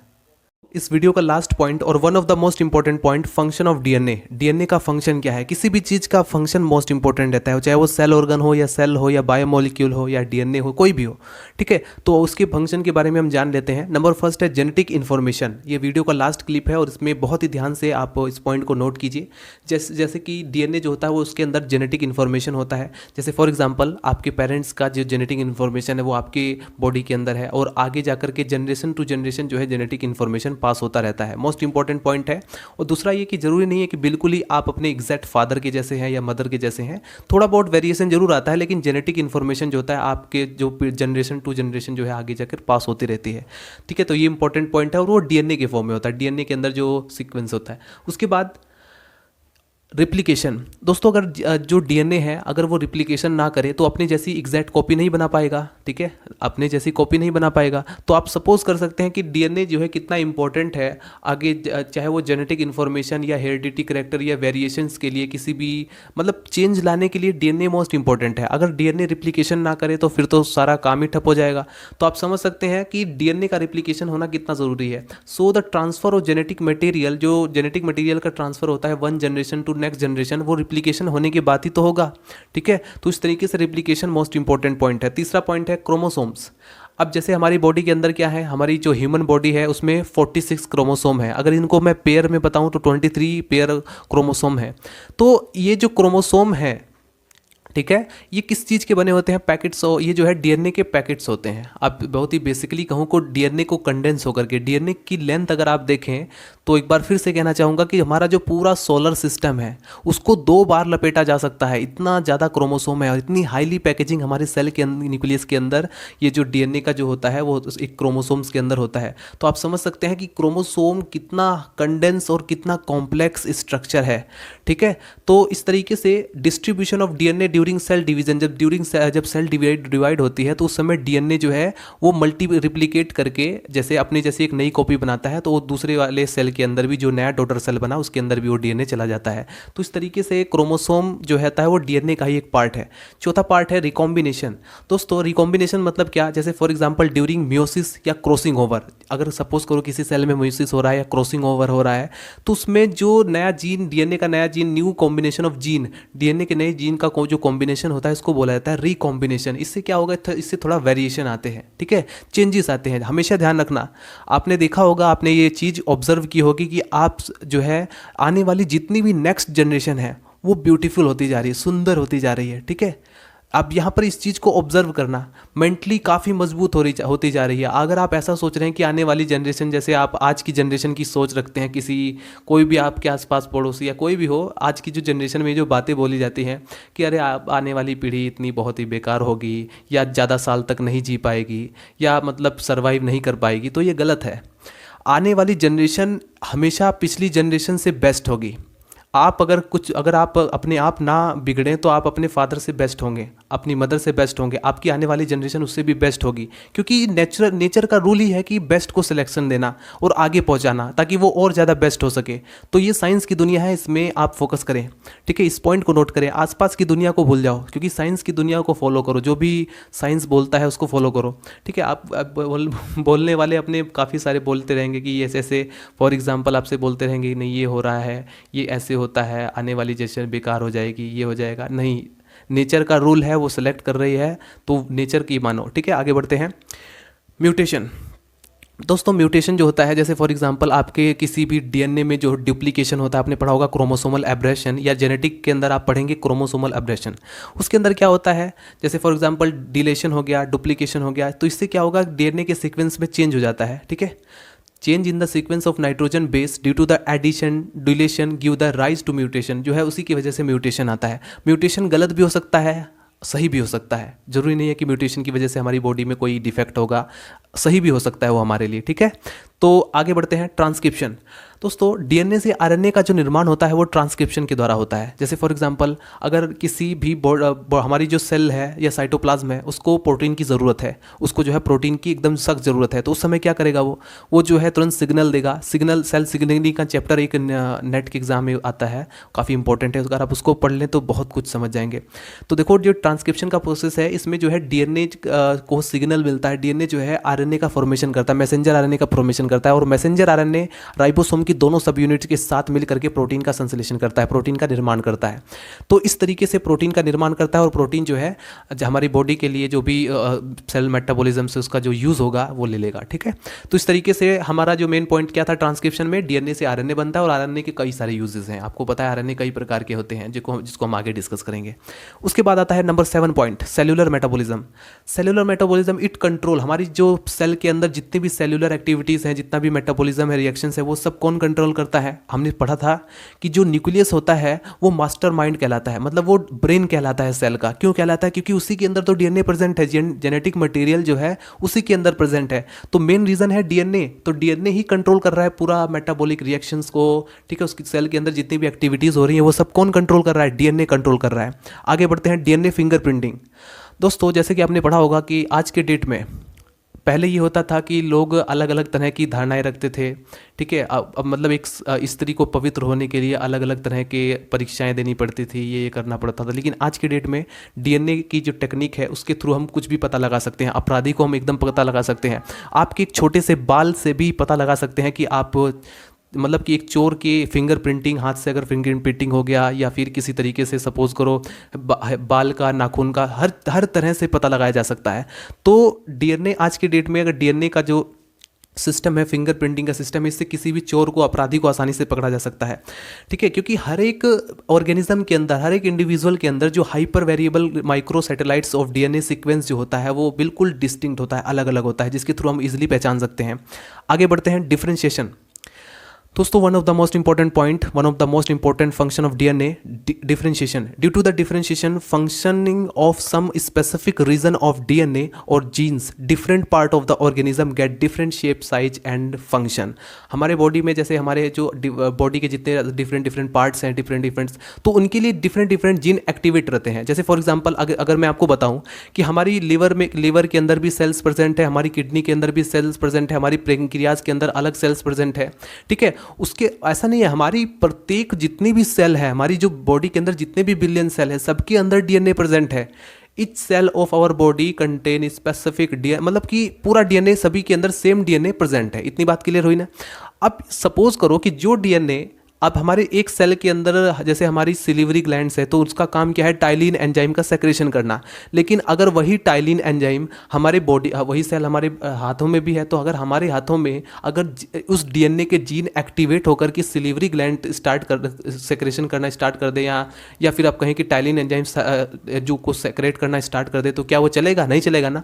मतलब हर सेल के अंदर डीएनए का कुछ पार्ट, जिसको हम जीन बोलते हैं, एक स्पेसिफिक पार्ट जो कि एक्टिवेट होकर के अपना अलग फंक्शन करता है।